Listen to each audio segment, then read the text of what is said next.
ਵਾਹਿਗੁਰੂ ਜੀ।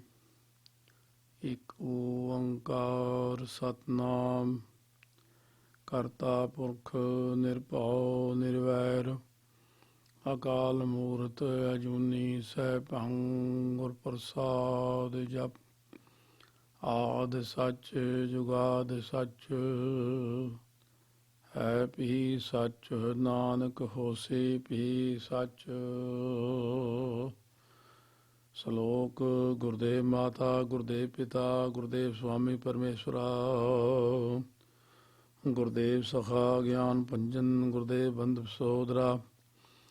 ਗੁਰਦੇਵ ਦਾਤਾ ਹਰ ਨਾਮ ਉਪਦੇਸੈ ਗੁਰਦੇਵ ਮੰਤ ਨਿਰੋਧਰਾ। ਗੁਰਦੇਵ ਸ਼ਾਂਤ ਸਤ ਬੁੱਧ ਮੂਰਤ ਗੁਰਦੇਵ ਪਾਰਸ ਪਰਸਪਰਾ। ਗੁਰਦੇਵ ਤੀਰਥ ਅੰਮ੍ਰਿਤ ਸਰੋਵਰ ਗੁਰੂ ਗਿਆਨ ਮਜਨ ਪਰੰਪਰਾ। ਗੁਰਦੇਵ ਕਰਤਾ ਸਭ ਪਾਪ ਹਰਤਾ ਗੁਰਦੇਵ ਪਤਿਤ ਪੇਤ ਕਰਾ। ਗੁਰਦੇਵ ਆਦ ਜੁਗਾਦ ਜੁਗ ਜੁਗ ਗੁਰਦੇਵ ਮੰਤਰ ਜਪ ਉਦਰਾ। ਗੁਰਦੇਵ ਸੰਗਤ ਪ੍ਰਭ ਮੇਲ ਕਰ ਕਿਰਪਾ ਹਮ ਮੁੜ ਪਾਪੀ ਜਿਤ ਲਗ ਤਰਾ। ਗੁਰਦੇਵ ਸਤਿਗੁਰ ਪਾਰ ਬ੍ਰਹਮ ਪਰਮੇਸ਼ਰ। ਗੁਰਦੇਵ ਨਾਨਕ ਹਰਿ ਨਮਸਕਾਰਾ ਗੁਰਦੇਵ ਨਾਨਕ ਹਰਿ ਨਮਸਕਾਰਾ। ਇਹੋ ਸ਼ਲੋਕ ਆਦਿ ਅੰਤ ਪੜ੍ਹਨਾ। ਸੱਜਣ ਸੱਚਾ ਪਾਤਸ਼ਾਹ ਸਿਰ ਸ਼ਾਹਾਂ ਦਾ ਸ਼ਾਹ। ਜਿਸ ਪਾਸ ਬੈਠਿਆ ਸੋਹੀਐ ਸਭਨਾ ਦਾ ਵੇਸਾਹ। ਵਾਹਿਗੁਰੂ ਜੀ। ਥਿਤੀ ਗੌੜੀ ਮਹੱਲਾ ਪੰਜਵਾ। ਸ਼ਲੋਕ। ਇੱਕ ਓੰਕਾਰ ਸਤਿਗੁਰ ਪ੍ਰਸਾਦ। ਜਲ ਥਾਲੇ ਮਹੀਅਲੇ ਪੂਰਿਆ ਸੁਆਮੀ ਸਿਰਜਨਹਾਰ। ਅਨਕ ਭਾਂਤ ਹੋਏ ਪਸਰਿਆ ਨਾਨਕ ਏਕ ਓੰਕਾਰ। ਜਲ ਥਾਲੇ ਮਹੀਅਲੇ ਪੂਰਿਆ। ਵਾਹਿਗੁਰੂ ਜੀ ਕਾ ਖਾਲਸਾ ਵਾਹਿਗੁਰੂ ਜੀ ਕੀ ਫਤਿਹ। ਗੁਰੂ ਗਰੀਬ ਨਵਾਜ ਅੰਤਰਜਾਮੀ ਭਗਤ ਵਛਲ ਕਿਰਪਾ ਦੇ ਖਜ਼ਾਨੇ ਧੰਨ ਧੰਨ ਸਾਹਿਬ ਸ੍ਰੀ ਗੁਰੂ ਗ੍ਰੰਥ ਸਾਹਿਬ ਮਹਾਰਾਜ ਦੀ ਪਾਵਨ ਪਵਿੱਤਰ ਹਜ਼ੂਰੀ ਵਿੱਚ ਸਜੀ ਹੋਈ ਗੁਰੂ ਰੂਪ ਗੁਰੂ ਖਾਲਸਾ ਸਾਧ ਸੰਗਤ ਜੀ। ਧੰਨ ਧੰਨ ਸਤਿਗੁਰੂ ਗੁਰੂ ਅਰਜਨ ਦੇਵ ਸਾਹਿਬ ਜੀ ਮਹਾਰਾਜ। ਸ੍ਰੀ ਸੁਖਮਨੀ ਸਾਹਿਬ ਦੀ ਪਾਵਨ ਕਥਾ ਤੋਂ ਬਾਅਦ ਜੋ ਮਹਾਰਾਜ ਨੇ ਪਾਵਨ ਕਥਾ 296 ਅੰਗ ਤੇ ਥਿਤੀ ਗੌੜੀ ਦੇ ਰੂਪ ਵਿੱਚ ਬਖਸ਼ਿਸ਼ ਕੀਤੀ ਹੈ। ਥਿਤੀ ਇਸ ਬਾਣੀ ਦਾ ਨਾਮ ਹੈ ਕਿਉਂਕਿ ਇਸ ਬਾਣੀ ਦੇ ਵਿੱਚ ਏਕਮ ਦੂਜ ਤੀਜ ਚੌਥ ਪੰਚਮੀ ਆਦਿਕ ਥਿੱਤਾਂ ਦੁਆਰਾ ਉਪਦੇਸ਼ ਮਹਾਰਾਜ ਨੇ ਬਖਸ਼ਿਸ਼ ਕੀਤਾ ਹੈ। ਸੋ ਸਤਿਗੁਰੂ ਮਹਾਰਾਜ ਜੀ ਪਾਵਨ ਬਖਸ਼ਿਸ਼ ਫਰਮਾਉਂਦੇ ਨੇ। ਥਿਤੀ ਸਿਰਲੇਖ ਦੇ ਥੱਲੇ ਗੌੜੀ ਮਹੱਲਾ ਪੰਜਵਾਂ। ਗੌੜੀ ਰਾਗ ਹੈ। ਪੰਜਵੇਂ ਪਾਤਸ਼ਾਹ ਗੁਰੂ ਅਰਜਨ ਦੇਵ ਜੀ ਕਿਰਪਾ ਕਰ ਰਹੇ ਨੇ। ਸ਼ਲੋਕ। ਇੱਕ ਓੰਕਾਰ ਸਤਿਗੁਰ ਪ੍ਰਸਾਦ। ਓੰਕਾਰ ਜੋ ਕੇਵਲ ਇੱਕੋ ਇੱਕ ਹੈ ਸਤਿਗੁਰੂ ਦੀ ਪ੍ਰਸਾਦ ਕਿਰਪਾ ਦੁਆਰਾ ਪ੍ਰਾਪਤੀ ਹੁੰਦੀ ਹੈ। ਗੁਰਸਿੱਖਾਂ ਨੇ ਬੇਨਤੀ ਕੀਤੀ ਮਹਾਰਾਜ 15 ਥਿਤੀ ਵਿੱਚ ਕਿਸ ਥਿਤ ਦਾ ਜਾਂ ਕਿਸ ਦੇਵੀ ਦੇਵਤੇ ਦਾ ਪੂਜਨ ਕਰਨਾ ਚਾਹੀਦਾ ਜਿਸ ਕਰਕੇ ਸਾਰੀਆਂ ਥਿੱਤਾਂ ਸਫਲੀਆਂ ਹੋ ਜਾਣ। ਤਾਂ ਸਤਿਗੁਰੂ ਮਹਾਰਾਜ ਨੇ ਬਚਨ ਕੀਤਾ ਕਿ ਇੱਕ ਜੋ ਪਰਮਾਤਮ ਦੇਵ ਵਾਹਿਗੁਰੂ ਆਤਮਦੇਵ ਵਾਹਿਗੁਰੂ ਹੈ ਉਹਦਾ ਹੀ ਪੂਜਨ ਕਰਨਾ ਚਾਹੀਦਾ ਭਾਈ। ਸੋ ਇਸ ਕਰਕੇ ਪਹਿਲੇ ਸ਼ਲੋਕ ਵਿੱਚ ਪਰਮਾਤਮਾ ਦਾ ਮੰਗਲ ਕਥਨ ਕਰਦੇ ਨੇ ਕਿਉਂਕਿ ਉਸ ਸਮੇਂ ਦਾ ਬਚਨ ਆਪਾਂ ਸੁਣਾ ਰਹੇ ਹਾਂ ਜਦੋਂ ਸੰਸਾਰ ਦੇ ਅੰਦਰ ਲੋਕ ਜ਼ਿਆਦਾਤਰ ਦਿਨਾਂ ਦੀ ਪੂਜਾ ਥਿੱਤਾਂ ਦੀ ਪੂਜਾ ਦੇਵਤਿਆਂ ਦੀ ਪੂਜਾ ਕੋਈ ਅੱਗ ਦੀ ਪੂਜਾ ਕੋਈ ਪੌਣ ਪਾਣੀ ਦੀ ਪੂਜਾ ਪੱਥਰਾਂ ਦੀ ਪੂਜਾ ਆਦਿ ਕੁਝ ਲੱਗੇ ਹੋਏ ਸਨ। ਜਿਵੇਂ ਮਹਾਰਾਜ ਦਸਵੇਂ ਪਾਤਸ਼ਾਹ ਨੇ ਬਚਨ ਕੀਤਾ ਕੋ ਬਤਾਨ ਕੋ ਪੂਜਤ ਹੈ ਪਾਸ ਕੋ ਮਿਰਤਾਨ ਕੋ ਪੂਜਨ ਧਾਇਓ ਕੂਰ ਕਿਰਿਆ ਔਰ ਜੋ ਸਭ ਹੀ ਜਗ ਸ੍ਰੀ ਭਗਵਾਨ ਕੋ ਭੇਦ ਨਾ ਪਾਇਓ। ਸੋ ਮਹਾਰਾਜ ਗੁਰੂ ਅਰਜਨ ਦੇਵ ਜੀ ਨੇ ਬਚਨ ਕੀਤਾ ਪਹਿਲਾ ਸ਼ਲੋਕ ਉਚਾਰਨ ਕਰਕੇ ਕਿ ਪੂਜਾ ਕਿਹਦੀ ਕਰਨੀ ਹੈ। ਨਾ ਜਲ ਦੀ ਪੂਜਾ, ਨਾ ਥਲ ਦੀ ਪੂਜਾ, ਨਾ ਆਕਾਸ਼ ਦੀ ਪੂਜਾ, ਨਾ ਧਰਤੀ ਦੀ, ਫਿਰ ਕਿਹਦੀ ਕਰਨੀ ਹੈ। ਜਲ ਥਲ ਮਹੀਲ ਪੂਰਿਆ ਸੁਆਮੀ ਸਿਰਜਣਹਾਰ, ਅਨਕ ਭਾਂਤ ਹੋਏ ਪਸਰਿਆ ਨਾਨਕ ਏਕ ਓੰਕਾਰ।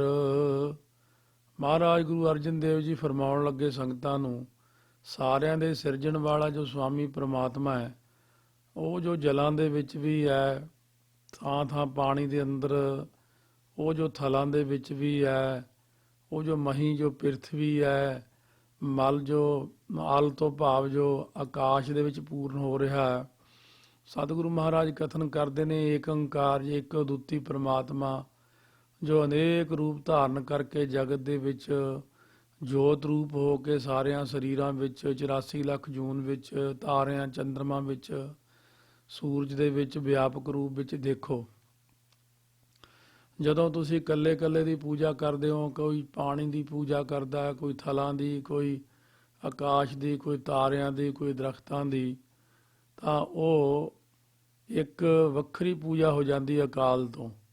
ਇਸ ਕਰਕੇ ਜੇ ਆਪਾਂ ਸਾਰਿਆਂ ਵਿੱਚ ਵਾਹਿਗੁਰੂ ਦੀ ਜੋਤ ਨੂੰ ਦੇਖਦੇ ਹੋਏ ਅਕਾਲ ਪੂਜਨ ਕਰੀਏ, ਅਕਾਲ ਪੁਰਖ ਦਾ ਉਹਦਾ ਨਾਮ ਲੈ ਕੇ, ਜਿਵੇਂ ਮਹਾਰਾਜ 10ਵੇਂ ਪਾਤਸ਼ਾਹ ਨੇ ਬਚਨ ਕੀਤਾ, ਭਾਈ ਜਲੇ ਹੈ ਥਲੇ ਹੈ ਅਭੀਤ ਹੈ ਅਭੇ ਹੈ ਪ੍ਰਭੂ ਹੈ ਅਜੂ ਹੈ ਆਦੇਸ਼ ਹੈ ਅਭੇਸ ਹੈ।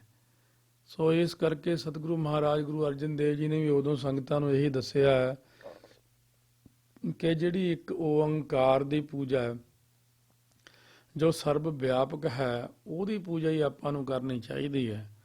ਇੱਕ ਦੀ ਪੂਜਾ ਕਰੀਏ, ਜਿਵੇਂ ਹਾਥੀ ਦੀ ਪੈੜ ਵਿੱਚ ਸਾਰੀਆਂ ਪੈੜਾਂ ਆ ਜਾਂਦੀਆਂ ਨੇ, ਇਸੇ ਪ੍ਰਕਾਰ ਇੱਕ ਓੰਕਾਰ ਦੀ ਪੂਜਾ ਕਰਨ ਨਾਲ, ਵਾਹਿਗੁਰੂ ਦੀ ਪੂਜਾ ਕਰਨ ਨਾਲ, ਪਰਮਾਤਮਾ ਦੀ ਪੂਜਾ ਕਰਨ ਦੇ ਨਾਲ ਸਾਰੀਆਂ ਹੀ ਪੂਜਾ ਉਹਦੇ ਵਿੱਚ ਹੀ ਆ ਜਾਂਦੀਆਂ ਨੇ। ਹੁਣ ਪੌੜੀ ਦੇ ਅੰਦਰ ਇਸੇ ਸ਼ਲੋਕ ਦੀ ਵਿਆਖਿਆ ਕਰਦਿਆਂ ਹੋਇਆਂ ਫਰਮਾਉਂਦੇ ਨੇ, ਪੌੜੀ ਏਕਮ ਏਕ ਓੰਕਾਰ ਪ੍ਰਭ ਕਰੋ ਬੰਦਨਾ ਧਿਆਏ, ਗੁਣ ਗੋਬਿੰਦ ਗੋਪਾਲ ਪ੍ਰਭ ਸਰਨ ਪਰੋ ਹਰ ਰਾਏ। ਹੁਣ ਸਤਿਗੁਰੂ ਜੀ ਏਕਮ ਥਿਤ ਦੁਆਰਾ ਕਥਨ ਕਰਦੇ ਨੇ ਕਿ ਏਕ ਓੰਕਾਰ ਵਾਹਿਗੁਰੂ ਨੂੰ ਹਮੇਸ਼ਾ ਹੀ ਨਮਸਕਾਰ ਕਰੋ, ਭਾਈ ਮੱਥਾ ਟੇਕੋ ਤੇ ਉਸੇ ਨੂੰ ਹੀ ਸਦਾ ਧਿਆਉਣਾ ਕਰੋ। ਜਿਵੇਂ ਅੱਜ ਦੇ ਸੰਸਾਰ ਦੇ ਅੰਦਰ ਆਮ ਤੌਰ ਤੇ ਬੱਚਿਆਂ ਨੂੰ ਜਾਂ ਨਵਿਆਂ ਬੰਦਿਆਂ ਨੂੰ ਜਾਂ ਦੇਸ਼ਾਂ ਵਿਦੇਸ਼ਾਂ ਵਿੱਚ ਰਹਿਣ ਵਾਲੀਆਂ ਸੰਗਤਾਂ ਨੂੰ, ਬਹੁਤਿਆਂ ਨੂੰ ਇਹ ਜਿਹੜੀ ਏਕਮ ਦੂਜ ਤੀਜ ਚੌਥ ਥਿਤ ਆਦਿਕ ਦਾ ਬਹੁਤਾ ਗਿਆਨ ਨਹੀਂ ਹੈ। ਅਸਲ ਵਿੱਚ ਪੁਰਾਣੇ ਸਮੇਂ ਵਿੱਚ ਘੜੀਆਂ ਜਾਂ ਕੈਲੰਡਰ ਵਗੈਰਾ ਨਹੀਂ ਸੀ ਹੋਇਆ ਕਰਦੇ, ਸੋ ਲੋਕ ਇਹ ਕੈਲੰਡਰ ਬਣਾਇਆ ਕਰਦੇ ਸੀ ਕਿ ਜਿਸ ਦਿਨ ਪੂਰਨਮਾਸ਼ੀ ਹੁੰਦੀ, ਭਾਵ ਮਾਸ ਮਹੀਨੇ ਨੂੰ ਕਹਿੰਦੇ ਨੇ। ਪੂਰਨ ਮਹੀਨਾ ਕਦੋਂ ਹੁੰਦਾ? ਜਦੋਂ ਚੰਦਰਮਾ ਪੂਰਨ ਥਿਤ ਵਿੱਚ ਗੋਲ ਪੂਰਾ ਹੁੰਦਾ, ਪੂਰਨਮਾਸ਼ੀ ਵਾਲੇ ਦਿਨ ਉਹਨੂੰ ਪੂਰਨਮਾਸ਼ੀ ਕਹਿੰਦੇ ਨੇ। ਅਤੇ ਉਸ ਤੋਂ ਅਗਲਾ ਦਿਨ ਫਿਰ ਜਿਹੜਾ ਸੀ ਉਹਨੂੰ ਏਕਮ ਹਨੇਰ ਪੱਖ ਦੀ ਕਹਿਣਾ, ਦੂਜ ਹਨੇਰ ਪੱਖ ਦੀ, ਤੀਜ ਹਨੇਰ ਪੱਖ ਦੀ। ਇਸ ਤਰ੍ਹਾਂ ਹਨੇਰ ਪੱਖ ਦੀਆਂ 14 ਗਿਣਤੀਆਂ ਹੋਣੀਆਂ, 15ਵੀਂ ਗਿਣਤੀ ਤੇ ਮੱਸਿਆ ਕਹਿੰਦੇ ਨੇ। ਅਤੇ ਜਦੋਂ 15ਵੀਂ ਗਿਣਤੀ ਤੋਂ ਬਾਅਦ ਫਿਰ ਚੰਦਰਮਾ ਦਾ ਅਗਲਾ ਪੱਖ ਸ਼ੁਰੂ ਹੁੰਦਾ, ਉਹਨੂੰ ਚਾਨਣ ਪੱਖ ਜਾਂ ਸ਼ੁਕਲ ਪੱਖ ਕਹਿੰਦੇ ਨੇ। ਹਨੇਰ ਪੱਖ ਨੂੰ ਕ੍ਰਿਸ਼ਨ ਪੱਖ ਵੀ ਕਹਿੰਦੇ ਨੇ।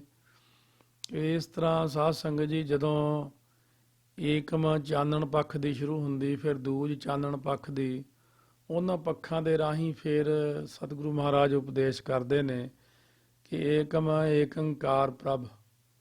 ਉਹ ਏਕਮ ਥਿਤ ਦੁਆਰਾ ਫਰਮਾਉਂਦੇ ਨੇ, ਜੋ ਇੱਕ ਓੰਕਾਰ ਵਾਹਿਗੁਰੂ ਹੈ, ਕਰੋ ਬੰਦਨਾ, ਉਸੇ ਨੂੰ ਬੰਦਨਾ ਕਰੋ, ਉਸੇ ਨੂੰ ਧਿਆਉਣਾ ਕਰੋ। ਜਿਵੇਂ ਮਹਾਰਾਜ ਜੀ ਆਪ ਫਰਮਾਉਂਦੇ ਨੇ ਕਿ ਬੰਦਨਾ ਹਰ ਬੰਦਨਾ, ਗੁਣ ਗਾਵੋ ਗੋਪਾਲ ਰਾਏ, ਕਿ ਬੰਦਨਾ ਜੇ ਕਰਨੀ ਹੈ, ਮੱਥਾ ਜੇ ਟੇਕਣਾ ਹੈ, ਤਾਂ ਵਾਹਿਗੁਰੂ ਨੂੰ ਹੀ ਟੇਕੋ ਤੇ ਉਸੇ ਦੇ ਗੁਣ ਗਾਇਨ ਕਰੋ।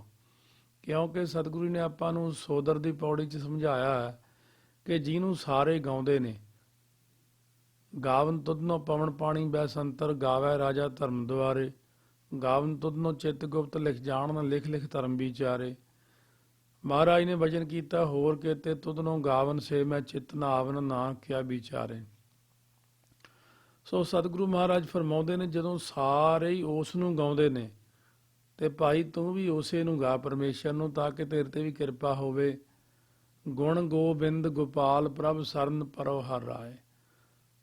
ਗੋਬਿੰਦ ਗੋਪਾਲ ਪ੍ਰਭੂ ਦੇ ਗੁਣ ਗਾਇਨ ਕਰੋ ਭਾਈ।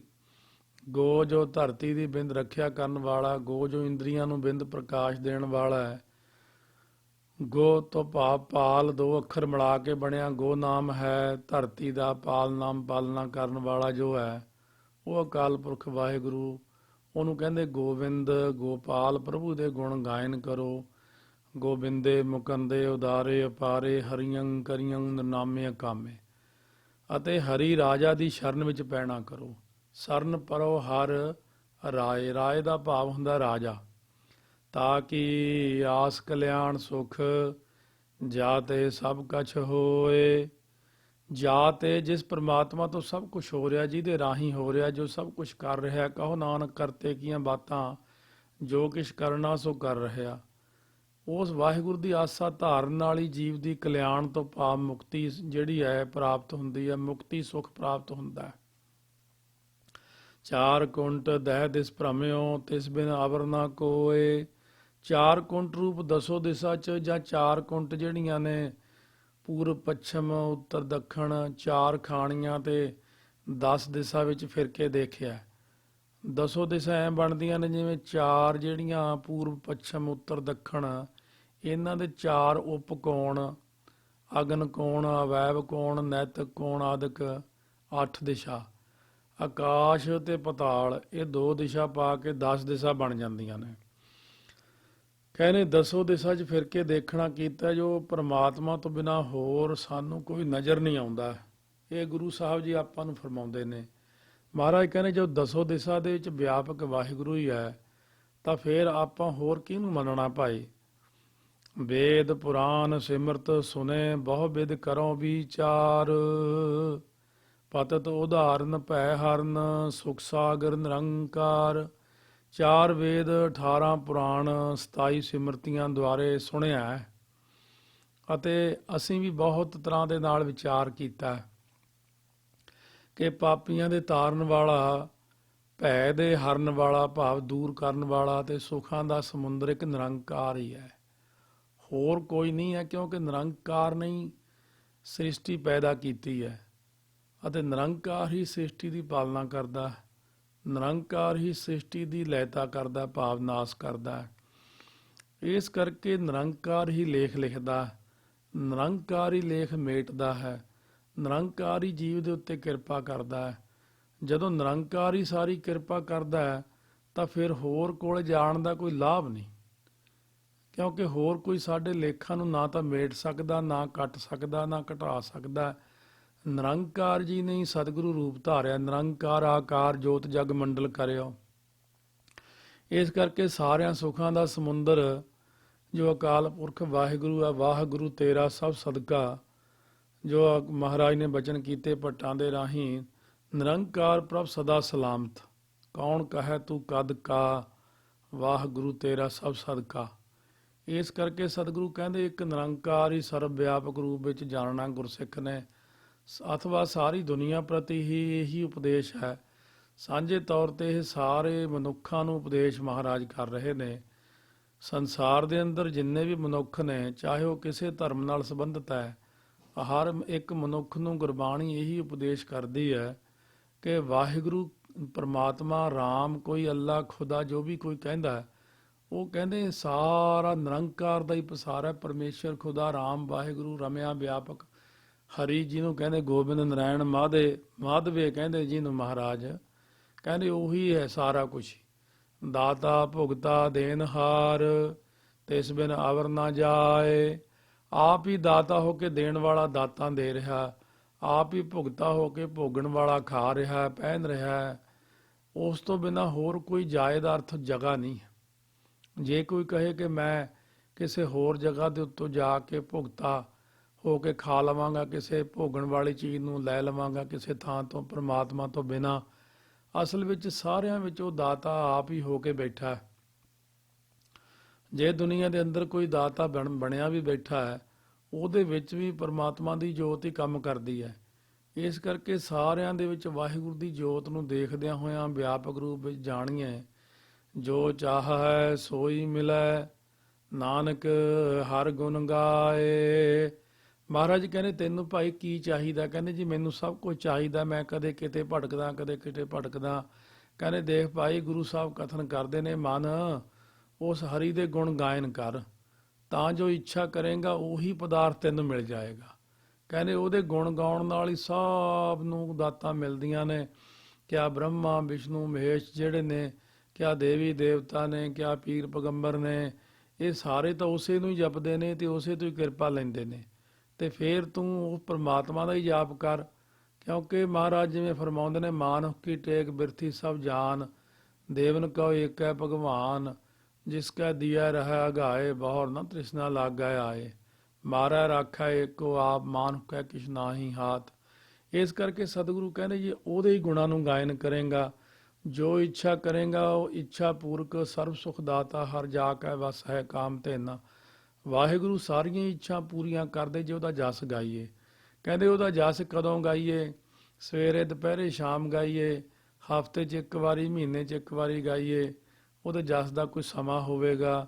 ਸਤਿਗੁਰੂ ਮਹਾਰਾਜ ਗੁਰੂ ਅਰਜਨ ਦੇਵ ਜੀ ਰਹਾਉ ਦੀਆਂ ਪੰਕਤੀਆਂ 'ਚ ਫਰਮਾਉਂਦੇ ਨੇ, ਗੋਬਿੰਦ ਜਸ ਗਾਈਐ ਹਰ ਨੀਤ, ਮਿਲ ਭਜੀਐ ਸਾਧ ਸੰਗ ਮੇਰੇ ਮੀਤ ਰਹਾਉ। ਹੁਣ ਸਤਿਗੁਰੂ ਮਹਾਰਾਜ ਫਰਮਾਉਂਦੇ ਨੇ, ਕਹਿੰਦੇ ਹਰ ਰੋਜ਼ ਨਿਤਾ ਪ੍ਰਤੀ ਹਰੀ ਜੋ ਗੋਬਿੰਦ ਆ ਉਹਦੇ ਜਸ ਨੂੰ ਗਾਇਨ ਕਰਿਆ ਕਰੋ। ਗੋਬਿੰਦ ਜਸ ਗਾਈਐ ਹਰ ਨੀਤ। ਕਹਿੰਦੇ ਮੇਰੇ ਭਾਈ ਮਿੱਤਰੋ, ਸੰਤਾਂ ਦੇ ਸੰਗ ਵਿੱਚ ਮਿਲ ਕੇ ਪ੍ਰਮਾਤਮਾ ਨੂੰ ਭਜਣਾ ਕਰਿਆ ਕਰੋ, ਕਿਉਂਕਿ ਸੰਤਾਂ ਦਾ ਸੰਗ ਹੀ ਕਿਉਂ, ਹੋਰ ਕਿਸੇ ਦਾ ਸੰਗ ਕਿਉਂ ਨਹੀਂ। ਕਹਿੰਦੇ ਮਹਾਂਪੁਰਖਾਂ ਦੇ ਅੰਦਰ ਦ੍ਰਿੜਤਾ ਹੁੰਦੀ ਹੈ, ਰਸ ਹੁੰਦਾ ਹੈ, ਇਕਾਗਰਤਾ ਹੁੰਦੀ, ਟਿਕਾਓ ਹੁੰਦਾ, ਰਹਿਤ ਬਹਿਤ ਹੁੰਦੀ ਹੈ, ਸੰਜਮ ਹੁੰਦਾ, ਉਹਨਾਂ ਦੇ ਅੰਦਰ ਸ਼ਾਂਤੀ ਹੁੰਦੀ ਹੈ। ਤੇ ਉਹ ਸ਼ਾਂਤੀ ਟਿਕਾਓ ਇਕਾਗਰਤਾ ਵਾਲਿਆਂ ਨਾਲ ਬੈਠ ਕੇ ਸਾਡੀ ਵੀ ਹਾਜ਼ਰੀ ਲੱਗ ਜਾਂਦੀ ਪ੍ਰਮਾਤਮਾ ਦੇ ਚਰਨਾਂ 'ਚ। ਇਸ ਕਰਕੇ ਸਤਿਗੁਰੂ ਕਹਿੰਦੇ ਨੇ ਇਹ ਰਹਾਉ ਦੀਆਂ ਦੋਨੋਂ ਤੁਕਾਂ ਹਨ। ਇਹ ਤੁਕਾਂ ਨੂੰ ਜੇ ਬਾਰ-ਬਾਰ ਵੀ ਥਿੱਤੀ ਦੇ ਵਿੱਚ ਪਾਠ ਕਰੀਏ ਤਾਂ ਇਹਦੀ ਸਮਝ ਲੱਗਦੀ ਹੈ ਬਾਣੀ ਕਿਉਂ ਪੜ੍ਹਨੀ ਹੈ ਤੇ ਬਾਣੀ ਦਾ ਲਾਭ ਕੀ ਹੈ। ਸੋ ਇਸ ਕਰਕੇ ਸਤਿਗੁਰੂ ਮਹਾਰਾਜ ਸੱਚੇ ਪਾਤਸ਼ਾਹ ਕਹਿੰਦੇ ਨੇ ਕਿ ਮਿਲ ਭਜੀਐ ਸਾਧ ਸੰਗ ਮੇਰੇ ਮੀਤ, ਅਥਵਾ ਕਹਿੰਦੇ ਸਾਧੂਆਂ ਦੀ ਸੰਗਤ ਵਿੱਚ, ਸਾਧ ਸੰਗਤ ਵਿੱਚ ਕਹਿੰਦੇ ਭਾਈ ਬੈਠ ਕੇ ਜਿਹੜਾ ਸਿਮਰਨ ਦਾ ਲਾਭ ਹੈ ਜ਼ਿਆਦੇ ਹੈ। ਸੋ ਜਿਵੇਂ ਆਪਾਂ ਸਾਧ ਸੰਗਤ ਵਿੱਚ ਮਿਲ ਕੇ ਸਿਮਰਨ ਕਰਦੇ ਹਾਂ ਸਾਰੇ ਜਾਣੇ ਸਾਧ ਸੰਗਤ ਜੀ, ਉਹਦਾ ਆਪਾਂ ਨੂੰ ਬਹੁਤ ਵੱਡਾ ਫਾਇਦਾ ਹੁੰਦਾ, ਬਹੁਤ ਭਾਰੀ ਲਾਭ ਹੁੰਦਾ, ਕਿਉਂਕਿ ਉੱਥੇ ਸਤਿਗੁਰੂ ਜੀ ਨੇ, ਉੱਥੇ ਸਤ ਸੰਗਤ ਹੈ ਤੇ ਉੱਥੇ ਹੀ ਸਾਰੇ ਪ੍ਰੇਮੀ ਇੱਕ ਮਨ ਹੋ ਕੇ, ਜਿੱਥੇ ਸਤਿਗੁਰੂ ਜੀ ਆਪ ਨੇ, ਜਿੱਥੇ ਸਤ ਸੰਗਤ ਹੈ ਉੱਥੇ ਵਾਹਿਗੁਰੂ ਆਪ ਹਾਜ਼ਰ ਹੁੰਦੇ ਨੇ। ਇਸ ਕਰਕੇ ਉਹ ਥੋੜ੍ਹਾ ਕੀਤਾ ਹੋਇਆ ਵੀ ਬਹੁਤ ਜ਼ਿਆਦਾ ਬਣ ਜਾਂਦਾ ਹੈ। ਰਹਾਓ ਵਿਸ਼ਰਾਮ ਦੇ ਕੇ ਫਰਮਾਉਂਦੇ ਨੇ ਅਗਲਾ ਸ਼ਲੋਕ, ਸ਼ਲੋਕ ਕਰੋ ਬੰਦਨਾ ਅਨਕ ਵਾਰ, ਸਰਨ ਪਰੋ ਹਰ ਰਾਏ। ਪਹਿਲਾਂ ਤਾਂ ਕਿਹਾ ਸੀ ਏਕਮ ਏਕੰਕਾਰ ਪ੍ਰਭ, ਕਰੋ ਬੰਦਨਾ ਧਿਆਏ। ਹੁਣ ਕਹਿੰਦੇ ਨੇ ਅਨੇਕ ਵਾਰੀ ਬੰਦਨਾ ਕਰੋ, ਅਨੇਕਾਂ ਵਾਰੀ ਨਮਸਕਾਰ ਕਰਕੇ ਹਰੀ ਰਾਜਾ ਦੀ ਸ਼ਰਨ 'ਚ ਪੈਣਾ ਕਰੋ। ਕਹਿੰਦੇ ਅਨੇਕਾਂ ਵਾਰੀ ਬੰਦਨਾ ਕਰਨਾ ਜਿਹੜਾ ਹੈ, ਮਹਾਰਾਜ ਨੇ ਜਿਵੇਂ ਬਾਣੀ ਅੰਦਰ ਬਚਨ ਕੀਤਾ, ਬਹੁਤ ਸਾਰੇ ਪ੍ਰੇਮੀ ਸਾਨੂੰ ਵੀ ਪ੍ਰਸ਼ਨ ਕਰ ਦਿੰਦੇ ਨੇ, ਥਾਂ ਥਾਂ ਪ੍ਰਸ਼ਨ ਕਰਦੇ, ਬਾਣੀ ਅੰਦਰ ਤਾਂ ਗਿਣਤੀਆਂ ਮਿਣਤੀਆਂ ਨਹੀਂ ਪਾਈਆਂ। ਸਤਿਗੁਰੂ ਮਹਾਰਾਜ ਜਿਵੇਂ ਕਹਿੰਦੇ ਉਚਰੋ ਰਾਮ ਨਾਮ ਲੱਖ ਵਾਰੀ। ਕਹਿੰਦੇ ਭਾਈ ਦਿਹਾੜੀ 'ਚ ਲੱਖ ਵਾਰੀ ਵਾਹਿਗੁਰੂ ਕਹੋ। ਫਿਰ ਮੱਥਾ ਟੇਕਣ ਨੂੰ ਵੀ ਕਹਿੰਦੇ ਨੇ ਨਮਸਕਾਰ ਤਾ ਕਹੋ ਲੱਖ ਵਾਰ। ਕਹਿੰਦੇ ਭਾਈ ਲੱਖ ਵਾਰੀ ਮੱਥਾ ਟੇਕੋ ਅਕਾਲ ਪੁਰਖ ਨੂੰ। ਸੋ ਇਸ ਤਰ੍ਹਾਂ ਜਿਵੇਂ ਸਤਿਗੁਰੂ ਜੀ ਨੇ ਜਾਪ ਸਾਹਿਬ ਦੇ ਅੰਦਰ, ਜਾਪ ਸਾਹਿਬ 'ਚ ਮੈਂ ਗਿਣਤੀ ਕੀਤੀ ਸੀ, ਜੇ ਨਾ ਗਲਤੀ ਹੁੰਦੀ ਹੋਵੇ ਤਾਂ 201 ਵਾਰੀ ਘੱਟ ਤੋਂ ਘੱਟ ਜਾਪ ਸਾਹਿਬ ਦੇ ਵਿੱਚ ਨਮਸਕਾਰਾਂ ਕੀਤੀਆਂ ਨੇ। ਇਸ ਤਰ੍ਹਾਂ ਮਹਾਰਾਜ ਨੇ ਬਾਰ-ਬਾਰ ਨਮਸਕਾਰ ਨਮਸਕਾਰ ਨਮਸਕਾਰ ਲਿਖਿਆ। ਸਤਿਗੁਰੂ ਜੀ ਕਹਿੰਦੇ ਕਰੋ ਬੰਦਨਾ ਅਨਕ ਵਾਰ। ਕਹਿੰਦੇ ਜੇ ਇੱਕ ਬੰਦਾ ਗੁਰਦੁਆਰੇ ਗਿਆ ਮੱਥਾ ਟੇਕ ਕੇ, ਦੁਬਾਰਾ ਗੁਰਦੁਆਰੇ ਅੰਦਰ ਜਾ ਕੇ ਮੱਥਾ ਨਹੀਂ ਟੇਕਦਾ। ਜੇ ਕਹੀਏ ਭਾਈ ਬਾਹਰੋਂ ਹੋ ਕੇ ਆਇਆ ਦੁਬਾਰਾ ਮੱਥਾ ਟੇਕ, ਕਹਿੰਦਾ ਹੁਣ ਤਾਂ ਟੇਕਿਆ ਸੀ। ਸਤਿਗੁਰੂ ਕਹਿੰਦੇ ਕਰੋ ਬੰਦਨਾ ਅਨਕ ਵਾਰ। ਜਿੰਨੀ ਵਾਰੀ ਗੁਰੂ ਗ੍ਰੰਥ ਸਾਹਿਬ ਦੇ ਸਾਹਮਣੇ ਜਾਓ ਉਨੀ ਵਾਰੀ ਉਹ ਮੱਥਾ ਟੇਕੀ ਜਾਓ। ਜਿੰਨੀ ਵਾਰੀ ਮਹਾਰਾਜ ਦੇ ਸਰੂਪ ਦੇ ਦਰਸ਼ਨ ਕਰੋ, ਬਾਣੀ ਦੇ ਦਰਸ਼ਨ ਕਰੋ, ਚਿੱਤਰ ਦਰਸ਼ਨ ਕਰੋ, ਅਥਵਾ ਵਿਆਪਕ ਜਾਣ ਕੇ ਬਾਰ-ਬਾਰ ਕਹੋ ਡੰਡੌਤ ਬੰਦਨ ਅਨਕ ਵਾਰ। ਸਰਬ ਕਲਾ ਸਮਰੱਥ ਡੋਲਣ ਤੇ ਰਾਖੋ ਪ੍ਰਭੂ ਨਾਨਕ ਦੇ ਕਰ ਹੱਥ। ਕਰੋ ਬੰਦਨਾ ਅਨੇਕ ਵਾਰ, ਕਹਿੰਦੇ ਅਨੇਕਾਂ ਵਾਰ ਬੰਦਨਾ ਕਰਦੇ ਸਰਨ ਪਰੋ ਹਰ ਰਾਏ। ਉਹ ਜੋ ਹਰੀ ਰਾਜਾ ਪਰਮਾਤਮਾ ਉਹਦੀ ਸ਼ਰਨ ਵਿੱਚ ਲੰਮੇ ਪੈ ਜਾਓ। ਇਹ ਵਾਹਿਗੁਰੂ ਤੇਰੀ ਸ਼ਰਨ ਹੈ, ਸਾਨੂੰ ਹੋਰ ਕੋਈ ਝੱਲਦਾ ਹੀ ਨਹੀਂ। ਇਸ ਕਰਕੇ ਅਸੀਂ ਬੇਨਤੀ ਕਰਦੇ ਹਾਂ, ਸਗਲ ਦੁਆਰ ਕੋ ਛਾੜ ਕੇ ਗਇਓ ਤੁਹਾਰੋ ਦੁਆਰ, ਬਾਹੇ ਗਏ ਕੀ ਲਾਜ ਅਸ ਗੋਬਿੰਦ ਦਾਸ ਤੁਹਾਰ। ਮਹਾਰਾਜ ਤੇਰੀ ਸ਼ਰਨ ਵਿੱਚ ਹੈ। ਸਤਿਗੁਰੂ ਕਹਿੰਦੇ ਸ਼ਰਨ ਪੈ ਜਾਓ, ਕਿਉਂਕਿ ਮੱਥਾ ਤਾਂ ਟੇਕ ਲਿਆ ਜੀ। ਹੁਣ ਕਹਿੰਦੇ ਮੱਥਾ ਤਾਂ ਸਰੀਰ ਕਰਕੇ ਟੇਕਿਆ ਨਾ, ਮਨ ਕਰਕੇ ਸ਼ਰਨ ਪੈਣਾ ਤੇ ਜ਼ੁਬਾਨ ਦੇ ਨਾਲ ਫਿਰ ਇਹ ਵੀ ਕਹਿਣਾ ਹੈ ਵਾਹਿਗੁਰੂ ਤੇਰੀ ਸ਼ਰਨ। ਤਿੰਨੇ ਚੀਜ਼ਾਂ ਪੂਰੀਆਂ ਕਰਨੀਆਂ ਨੇ। ਜਦ ਮੱਥਾ ਟੇਕਣਾ, ਮੂੰਹ ਨਾਲ ਕਹਿਣਾ ਹੈ ਵਾਹਿਗੁਰੂ ਤੇਰੀ ਸ਼ਰਨ ਆ। ਜਿਵੇਂ ਮਹਾਰਾਜ ਨੇ ਬਚਨ ਕੀਤਾ, ਫਿਰਤ ਫਿਰਤ ਪ੍ਰਭ ਆਇਆ ਪਰਿਆ ਤਉ ਸਰਨਾਏ, ਨਾਨਕ ਕੀ ਪ੍ਰਭ ਬੇਨਤੀ ਆਪਣੀ ਭਗਤੀ ਲਾਏ। ਮੂੰਹ ਨਾਲ ਵੀ ਬੋਲ ਕੇ ਸ਼ਰਨ ਪੈਣਾ, ਸਰੀਰ ਕਰਕੇ ਵੀ ਸ਼ਰਨ ਪੈਣਾ, ਬੰਦਨਾ ਕਰਨੀ ਹੈ, ਤੇ ਫਿਰ ਅੰਦਰੋਂ ਮਨ ਕਰਕੇ ਵੀ ਉਹਦੀ ਸ਼ਰਨ ਵਿੱਚ ਪੈਣਾ। ਇਹ ਨਹੀਂ ਕਿ ਮੱਥਾ ਇੱਥੇ ਟੇਕ ਰਿਹਾ, ਮਨ ਕਿਤੇ ਹੋਰ ਫਿਰਦਾ। ਭ੍ਰਮ ਕਟਿਆ ਨਾਨਕ ਸਾਧ ਸੰਗ, ਦੁਤੀਆ ਭਾਉ ਮਿਟਾਏ। ਕਹਿੰਦੇ ਸੰਤਾਂ ਦੇ ਸੰਗ ਦੁਆਰਾ ਭਰਮ ਨੂੰ ਕੱਟ ਕੇ ਦਵੈਤ ਭਾਉ ਜਿਹੜਾ ਅੰਦਰ ਮਨ ਦੇ ਅੰਦਰ ਪਿਆ ਹੋਇਆ ਇਹਨੂੰ ਮਿਟਾਉਣਾ ਕਰੋ। ਅਸਲ ਵਿੱਚ ਗੁਰਸਿੱਖ ਜਿਹੜੇ ਵੀ ਨੇ ਆਪਣੇ ਅੱਜ ਬਾਣੀ ਸੁਣਦੇ ਨੇ ਪਰ ਬਾਣੀ ਤੇ ਅਮਲ ਨਹੀਂ ਕਰਦੇ। ਸਾਡੇ ਗੁਰਸਿੱਖਾਂ ਦੇ ਵਿੱਚ ਅੱਜ ਦੇ ਯੁੱਗ ਦੇ ਅੰਦਰ ਆਪਸ ਵਿੱਚ ਜਿਹੜੀ ਈਰਖਾ ਹੈ, ਆਪਸ ਵਿੱਚ ਜਿਹੜੀ ਦਵੈਸ਼ ਹੈ, ਦੂਜੇ ਧਰਮਾਂ ਨਾਲ ਜਿਹੜੀ ਦਵੈਸ਼ ਕਰਦੇ ਨੇ, ਉਹ ਧਰਮ ਨਹੀਂ ਚੰਗਾ, ਉਹ ਧਰਮ ਮਾੜਾ, ਉਹ ਬੰਦਾ ਨਹੀਂ ਚੰਗਾ, ਉਹ ਜਥੇਬੰਦੀ ਮਾੜੀ ਆ, ਉਹ ਬੰਦਾ ਮਾੜਾ।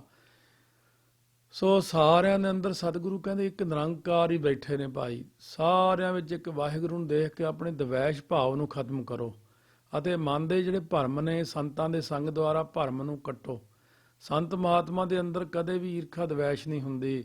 ਜਿਹੜੇ ਪੂਰਨ ਪੁਰਖ ਹੁੰਦੇ ਨੇ ਉਹ ਸਾਰਿਆਂ ਨਾਲ ਸਾਧ ਸੰਗਤ ਜੀ ਇੱਕੋ ਜਿਹਾ ਪਿਆਰ ਕਰਦੇ, ਇੱਕੋ ਨਿਗਾਹ ਨਾਲ ਦੇਖਦੇ ਨੇ। ਭਗਤ ਨਾਮਦੇਵ ਜੀ ਵਾਂਗੂ, ਭਾਈ ਕਨ੍ਹਈਆ ਜੀ ਵਾਂਗੂ।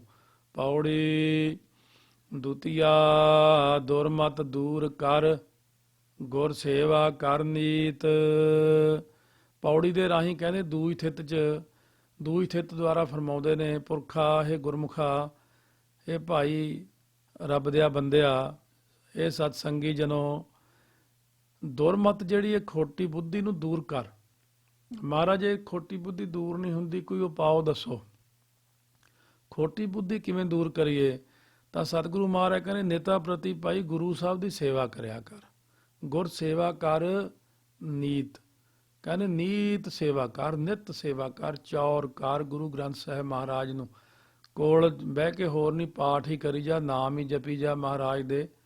ਗੁਰੂ ਗ੍ਰੰਥ ਸਾਹਿਬ ਦੀ ਸੇਵਾ ਜਿਹੜੀ ਆ, ਸ਼ਸਤਰਾਂ ਦੀ ਸੇਵਾ, ਮੂਹਰਲੇ ਰੁਮਾਲਿਆਂ ਦੀ ਸੇਵਾ, ਰੁਮਾਲੇ ਧੋਣ ਦੀ ਸੇਵਾ, ਰੁਮਾਲੇ ਬਣਾਉਣ ਦੀ ਸੇਵਾ, ਪਾਲਕੀ ਦੀ ਸੇਵਾ, ਅਥਵਾ ਗੁਰੂ ਘਰ ਦੀਆਂ ਬਾਰੀਆਂ ਬੂਹੇ ਹੀ ਸਾਫ਼ ਕਰੀ ਜਾ, ਲੰਗਰ ਦੀ ਸੇਵਾ, ਸੰਗਤ ਦੀ ਸੇਵਾ, ਜੋੜੇ ਝਾੜਨ ਦੀ, ਇਹ ਸਾਰੀ ਗੁਰੂ ਦੀ ਸੇਵਾ ਹੀ ਆ। ਗੁਰੂ ਦੇ ਦਰ ਤੇ ਸੇਵਾਦਾਰ ਬਣ ਕੇ ਸੇਵਾ।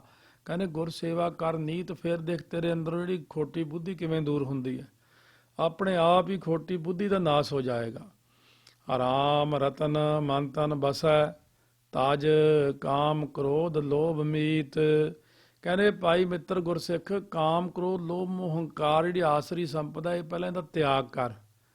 ਪਹਿਲਾਂ ਤਾਂ ਜ਼ੁਬਾਨ ਕਰਕੇ ਇਹਨਾਂ ਕਾਮ ਦੀਆਂ ਗੱਲਾਂ, ਕ੍ਰੋਧ ਦੀਆਂ ਗੱਲਾਂ, ਲੋਭ ਦੀਆਂ, ਮੋਹ ਦੀਆਂ, ਹੰਕਾਰ ਦੀਆਂ ਜ਼ੁਬਾਨ ਨਾਲ ਛੱਡ। ਜ਼ੁਬਾਨ ਨਾਲ ਹੰਕਾਰੀ ਬਚਨ ਨਾ ਬੋਲ, ਮੋਹ ਦੇ ਬਚਨ, ਲੋਭ ਦੇ ਬਚਨ, ਕ੍ਰੋਧ ਦੇ ਬਚਨ, ਕਾਮ ਦੇ ਸਭ ਤਿਆਗ ਦੇ। ਫਿਰ ਸਤਿਗੁਰੂ ਕਹਿੰਦੇ ਨੇ ਮਨ ਕਰਕੇ ਅੰਦਰੋਂ ਤਿਆਗ ਦੇ, ਸਰੀਰ ਕਰਕੇ ਇਹਨਾਂ ਨੂੰ ਤਿਆਗ ਦੇ, ਤਾਂ ਤੇਰੇ ਮਨ ਤਨ ਦੇ ਵਿੱਚ ਜਿਹੜਾ ਨਾਮ ਰੂਪ ਰਤਨ ਹੈ ਪ੍ਰਮਾਤਮਾ, ਇਹ ਵਸ ਜਾਏਗਾ। ਪਹਿਲਾਂ ਮਹਾਰਾਜ ਕਹਿੰਦੇ ਭਾਂਡਾ ਧੋਏ ਬੈਸ ਧੂਪ ਦੇਵੋ, ਤਉ ਦੂਧੇ ਕੋ ਜਾਵੋ। ਮਰਨ ਮਿਟੈ ਜੀਵਨ ਮਿਲੈ, ਬਿਨ ਸਹਿ ਸਗਲ ਕਲੇਸ਼। ਮਰਨਾ ਤੇਰਾ ਤਾਂ ਮਿਟ ਜਾਏਗਾ ਜਦੋਂ ਤੂੰ ਇਹ ਕਾਮ ਕ੍ਰੋਧ ਲੋਭ ਛੱਡੇਗਾ, ਰਾਮ ਰਤਨ ਹਿਰਦੇ 'ਚ ਵਸੇਗਾ, ਗੁਰੂ ਦੀ ਸੇਵਾ ਕਰਕੇ ਦੁਰਮਤ ਦੂਰ ਕਰੇਗਾ, ਡੰਡੌਤ ਬੰਦਨਾ ਕਰੇਗਾ, ਸਰਨ ਵਿੱਚ ਪੈ ਜਾਏਗਾ, ਭਰਮ ਕੱਟੇ ਜਾਣਗੇ, ਦਵੈਸ਼ ਪਾਪ ਮਿਟ ਜਾਏਗਾ, ਤਾਂ ਮਰਨ ਮਿਟੈ। ਤੇਰਾ ਮਰਨਾ ਜਿਹੜਾ ਮਿਟ ਜਾਏਗਾ, ਜੀਵਨ ਮਿਲੈ। ਜੀਵਨ ਦੇ ਨੰਨੇ ਨੂੰ ਔਂਕੜ ਕੀ ਕਹਿੰਦਾ? ਉਹ ਜੀਵਨ ਪਦਵੀ ਮਿਲ ਜਾਏਗੀ ਜਿਹੜਾ ਸਦਾ ਲਈ ਜਿਉਣਾ, ਅਮਰ ਪਦਵੀ ਮਿਲ ਜਾਏਗੀ ਤੇਰੀ। ਅਤੇ ਸਾਰਾ ਜਿਹੜਾ ਸਰੀਰ ਦੇ ਅੰਦਰ ਕਲੇਸ਼ ਹੈ ਇਹ ਨਾਸ ਹੋ ਜਾਏਗਾ। ਅਵਿਦਿਆ, ਸਮਤਾ, ਅਭਿਨਿਵੇਸ਼, ਰਾਗ ਦਵੈਸ਼, ਜਿਹੜੇ ਸਰੀਰ ਦੇ ਅੰਦਰ ਕਲੇਸ਼ ਨੇ, ਸਿਮਰੋ ਸਿਮਰ ਸਿਮਰ ਸੁਖ ਪਾਵੋ, ਕਲ ਕਲੇਸ਼ ਤਨ ਮਾਹਿ ਮਿਟਾਵੋ। ਆਪ ਤਜੋ ਗੋਬਿੰਦ ਭਜੋ, ਭਾਉ ਭਗਤ ਪ੍ਰਵੇਸ਼। ਕਹਿੰਦੇ ਪਹਿਲੀ ਗੱਲ ਤੇ ਵੀ ਤੈਨੂੰ ਸਾਰੀ ਚੀਜ਼ ਦੱਸ ਦਿੱਤੀ, ਮਰਿਆਦਾ ਜਿਹੜੀ ਦੱਸੀ ਹੈ। ਕਹਿੰਦੇ ਨੇ ਆਪਾ ਪਹਾੜ ਹੰਕਾਰ ਹੈ, ਇਹਨੂੰ ਤਿਆਗ। ਆਪਾ ਭਾਵ ਜੇ ਨਹੀਂ ਤਿਆਗਿਆ ਜਾਂਦਾ, ਜਿਨ੍ਹਾਂ ਨੇ ਤਿਆਗਿਆ ਉਹਨਾਂ ਗੁਰਮੁਖਾਂ ਕੋਲ ਜਾ ਕੇ ਸਿੱਖ। ਆਪਾ ਭਾਵ ਤਿਆਗ ਦੇ ਕਿ ਮੈਂ ਵੀ ਕੁਛ ਹਾਂ, ਮੈਂ ਕੁਛ ਵੀ ਨਹੀਂ, ਸਭ ਗੋਬਿੰਦ ਹੈ, ਸਭ ਗੋਬਿੰਦ ਹੈ, ਗੋਬਿੰਦ ਬਿਨ ਨਹੀਂ ਕੋਈ, ਸਭਨਾਂ 'ਚ ਪ੍ਰਮਾਤਮਾ ਦੇਖ। ਇਹ ਮੈਂ ਕਰਦਾ, ਇਹ ਮੈਂ ਭੋਗਦਾ, ਇਹ ਮੈਂ ਖਾਂਦਾ, ਇਹ ਮੈਂ ਇਹ ਕਰਦਾ, ਮੈਂ ਨਾ ਕੀਤਾ ਕੀ ਹੋਏਗਾ, ਇਹ ਸਭ ਛੱਡ ਦੇ ਗੱਲਾਂ। ਕਹਿੰਦੇ ਆਪਾ ਭਾ ਹੰਕਾਰ ਨੂੰ ਤਿਆਗ ਕੇ ਗੋਬਿੰਦ ਦਾ ਭਜਨ ਕਰਿਆ ਕਰੋ। ਜਦ ਤਾਂ ਆਪਾਂ ਭਜਨ ਕਰਦੇ ਆ ਉਦੋਂ ਆਪਾ ਭਾਵ ਨਾਲ ਰੱਖ ਲੈਂਦੇ ਆ, ਮੈਂ ਕਰਦਾ, ਮੈਂ ਪਾਠ ਕਰਦਾ, ਮੈਂ ਐਂ ਕਰਦਾ। ਸਤਿਗੁਰੂ ਕਹਿੰਦੇ ਜਦੋਂ ਆਪਾਂ ਕਹਿੰਦੇ ਮੈਂ ਪਾਠ ਕਰਦਾ, ਮੈਂ ਭਜਨ ਕਰਦਾ, ਮੈਂ ਸੇਵਾ ਕਰਦਾ, ਮੈਂ ਐਂ ਕਰਦਾ, ਉਹ ਸਾਰਾ ਕੀਤਾ ਕਰਾਇਆ ਹੀ ਸਾਡਾ ਖਤਮ ਹੋ ਜਾਂਦਾ। ਇਸ ਕਰਕੇ ਭਜੋ ਭਾਉ, ਭਾਉ ਹੁੰਦਾ ਪ੍ਰੇਮ ਨਾਲ ਭਜਨ ਕਰੋ, ਪਰ ਆਪਾ ਭਾਵ ਛੱਡ ਕੇ ਭਗਤ ਪ੍ਰਵੇਸ਼ ਅਤੇ ਮਨ ਕਰਕੇ। ਭਾਉ ਭਗਤ ਪ੍ਰੇਮਾ ਭਗਤੀ ਵਿੱਚ ਪ੍ਰਵੇਸ਼ ਕਰੋ, ਮਨ ਕਰਕੇ ਕਰੋ। ਇਹਦੇ ਨਾਲ ਕੀ ਹੋਏਗਾ ਜੀ? ਲਾਭ ਮਿਲੈ ਤੋਟਾ ਹਿਰੈ, ਹਰ ਦਰਗ ਹੈ ਪਤਵੰਤ। ਤਾਂ ਆਤਮ ਲਾਭ ਮਿਲੇਗਾ ਤੈਨੂੰ। ਇੱਕ ਤਾਂ ਬਾਹਰਲਾ ਲਾਭ ਹੁੰਦਾ ਮਾਇਆ ਦਾ, ਸਰੀਰ ਦਾ, ਸਰੀਰਕ ਸੁੱਖਾਂ ਦਾ। ਇੱਥੇ ਹੋਏਗਾ ਆਤਮਿਕ ਲਾਭ। ਸ਼ੁਭ ਗੁਣਾਂ ਦਾ ਜਿਹੜਾ ਤੋਟਾ ਤੇਰੇ ਅੰਦਰ ਹੈ, ਨਾ ਤੇਰੇ ਵਿੱਚ ਸਤ, ਨਾ ਸੰਤੋਖ, ਨਾ ਗਿਆਨ, ਨਾ ਜਾਤ, ਨਾ ਧੀਰਜ, ਨਾ ਕੋਈ ਹੋਰ ਨਾ ਹੋਰ। ਸ਼ੁਭ ਗੁਣਾਂ ਦਾ ਜਿਹੜਾ ਤੋਟਾ ਹਿਰੈ ਹੁੰਦਾ, ਘਾਟਾ, ਇਹ ਦੂਰ ਹੋ ਜਾਏਗਾ। ਸਵਾਸਾਂ ਦਾ ਘਾਟਾ ਜਿਹੜਾ ਪੈ ਰਿਹਾ ਹੈ, ਸਵਾਸ ਨਿਸਫਲ ਤੇਰੇ ਜਾ ਰਹੇ ਨੇ, ਇਹ ਵੀ ਦੂਰ ਹੋ ਜਾਣਗੇ। ਸਵਾਸ ਸਫਲ ਹੋ ਜਾਣਗੇ ਤੇ ਹਰੀ ਦੀ ਦਰਗਾਹ ਵਿੱਚ ਤੂੰ ਇੱਜ਼ਤ ਵਾਲਾ ਬਣ ਜਾਏਗਾ, ਮਾਣ ਆਦਰ ਪ੍ਰਾਪਤ ਹੋਏਗਾ। ਰਾਮ ਨਾਮ ਧਨ ਸੰਚਵੈ, ਸਾਚ ਸਾਹਾ ਭਗਵੰਤ।